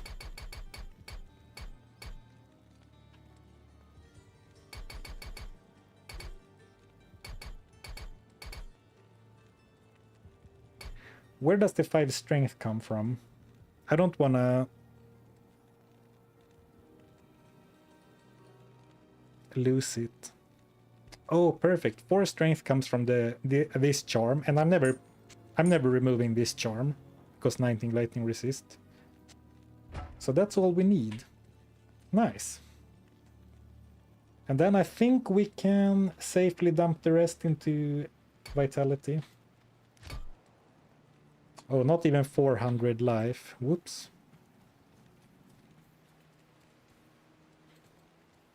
Max levitation mastery feels bad. Why? I mean, not only does it save stats, but the damage, attack rating, and crit chance. But look at that nice Grim Scythe. Never really used this base type. Even if it ends up sucking, it looks cool. Exactly. Glass cannon time. Yeah, so maybe we'll end up doing a few more tower runs. Oh, just for experience, or some other type of run. Yeah, you can definitely feel the attack speed.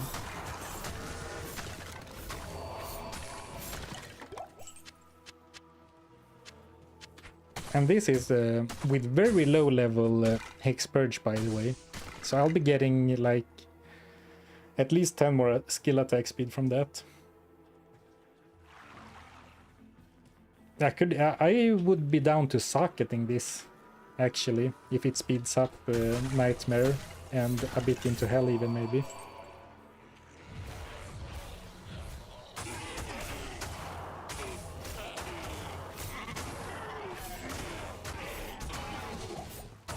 You know, it's not the primary reason for having a fast attack in weapon, but if you have a fast attacking weapon, you do also not get as completely screwed by cold damage, which is nice.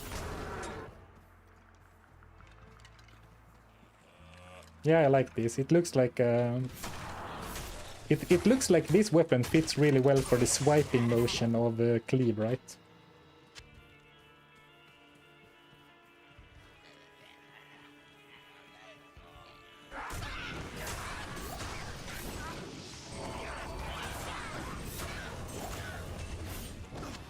Not bad at all. Oh, I'm trying to use the Psychic Ward and Eldritch Blast, but I don't have any points in them.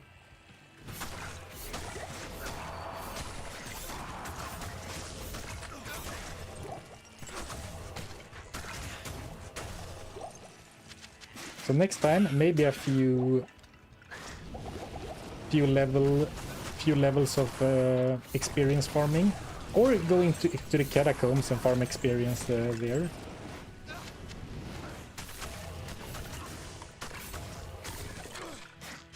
Get a few more skill points, get a few more points in vitality.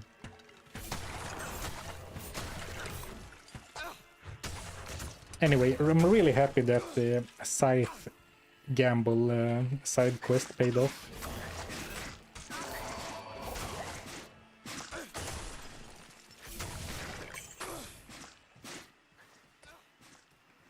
A Scythe would be best. Yeah, if we ever get the runes to upgrade to Elite, I will consider the Scythe to make a treasure. But the war... No, what was the exceptional Scythe called? Because this was called a War Scythe. Battle Scythe. Those stats looked pretty bad.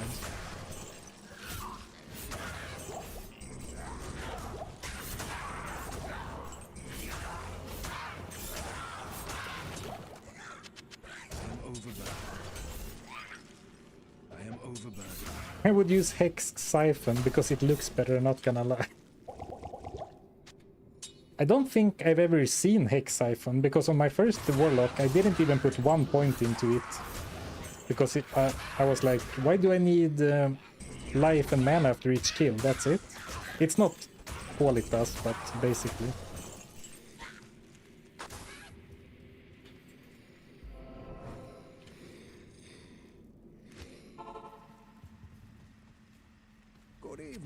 But I think we're pretty much locked into Hex Purge. Not only does it give attack speed, it also acts as a damage synergy for Cleave.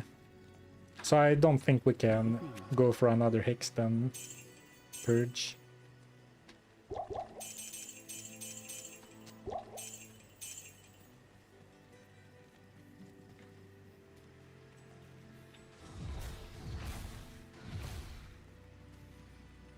So Sarfin is reaping his way through the rest of the game. That's right.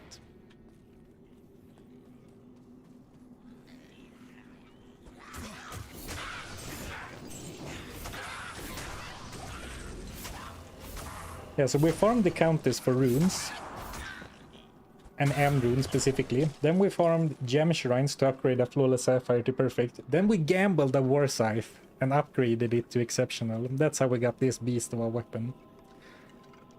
I mean, 92 ED isn't super crazy, but it's the highest ED number we've seen, I think. And 12 max damage, and 100 attack rating, and a little bit quality of life with the mana steal too. So that's great. Though sadly, I see that we are past 4, so I sadly have to go.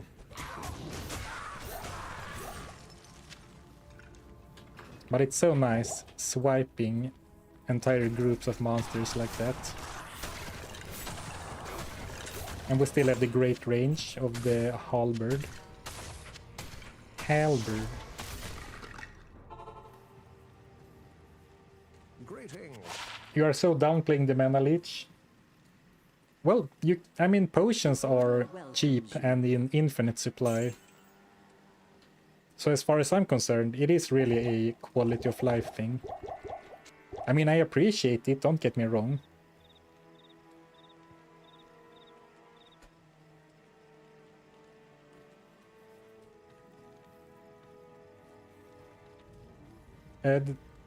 Did the treasure improve range from the mall? Do you mean the halberd? Yes, then it's the same.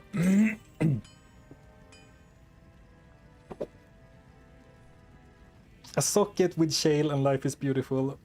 We'll see next time. Maybe that's what we'll end up doing, because I find it very unlikely that we'll be getting a better weapon for a long time. So maybe this is actually socket worthy. Though, when you say shale rune, have you considered an Eth rune?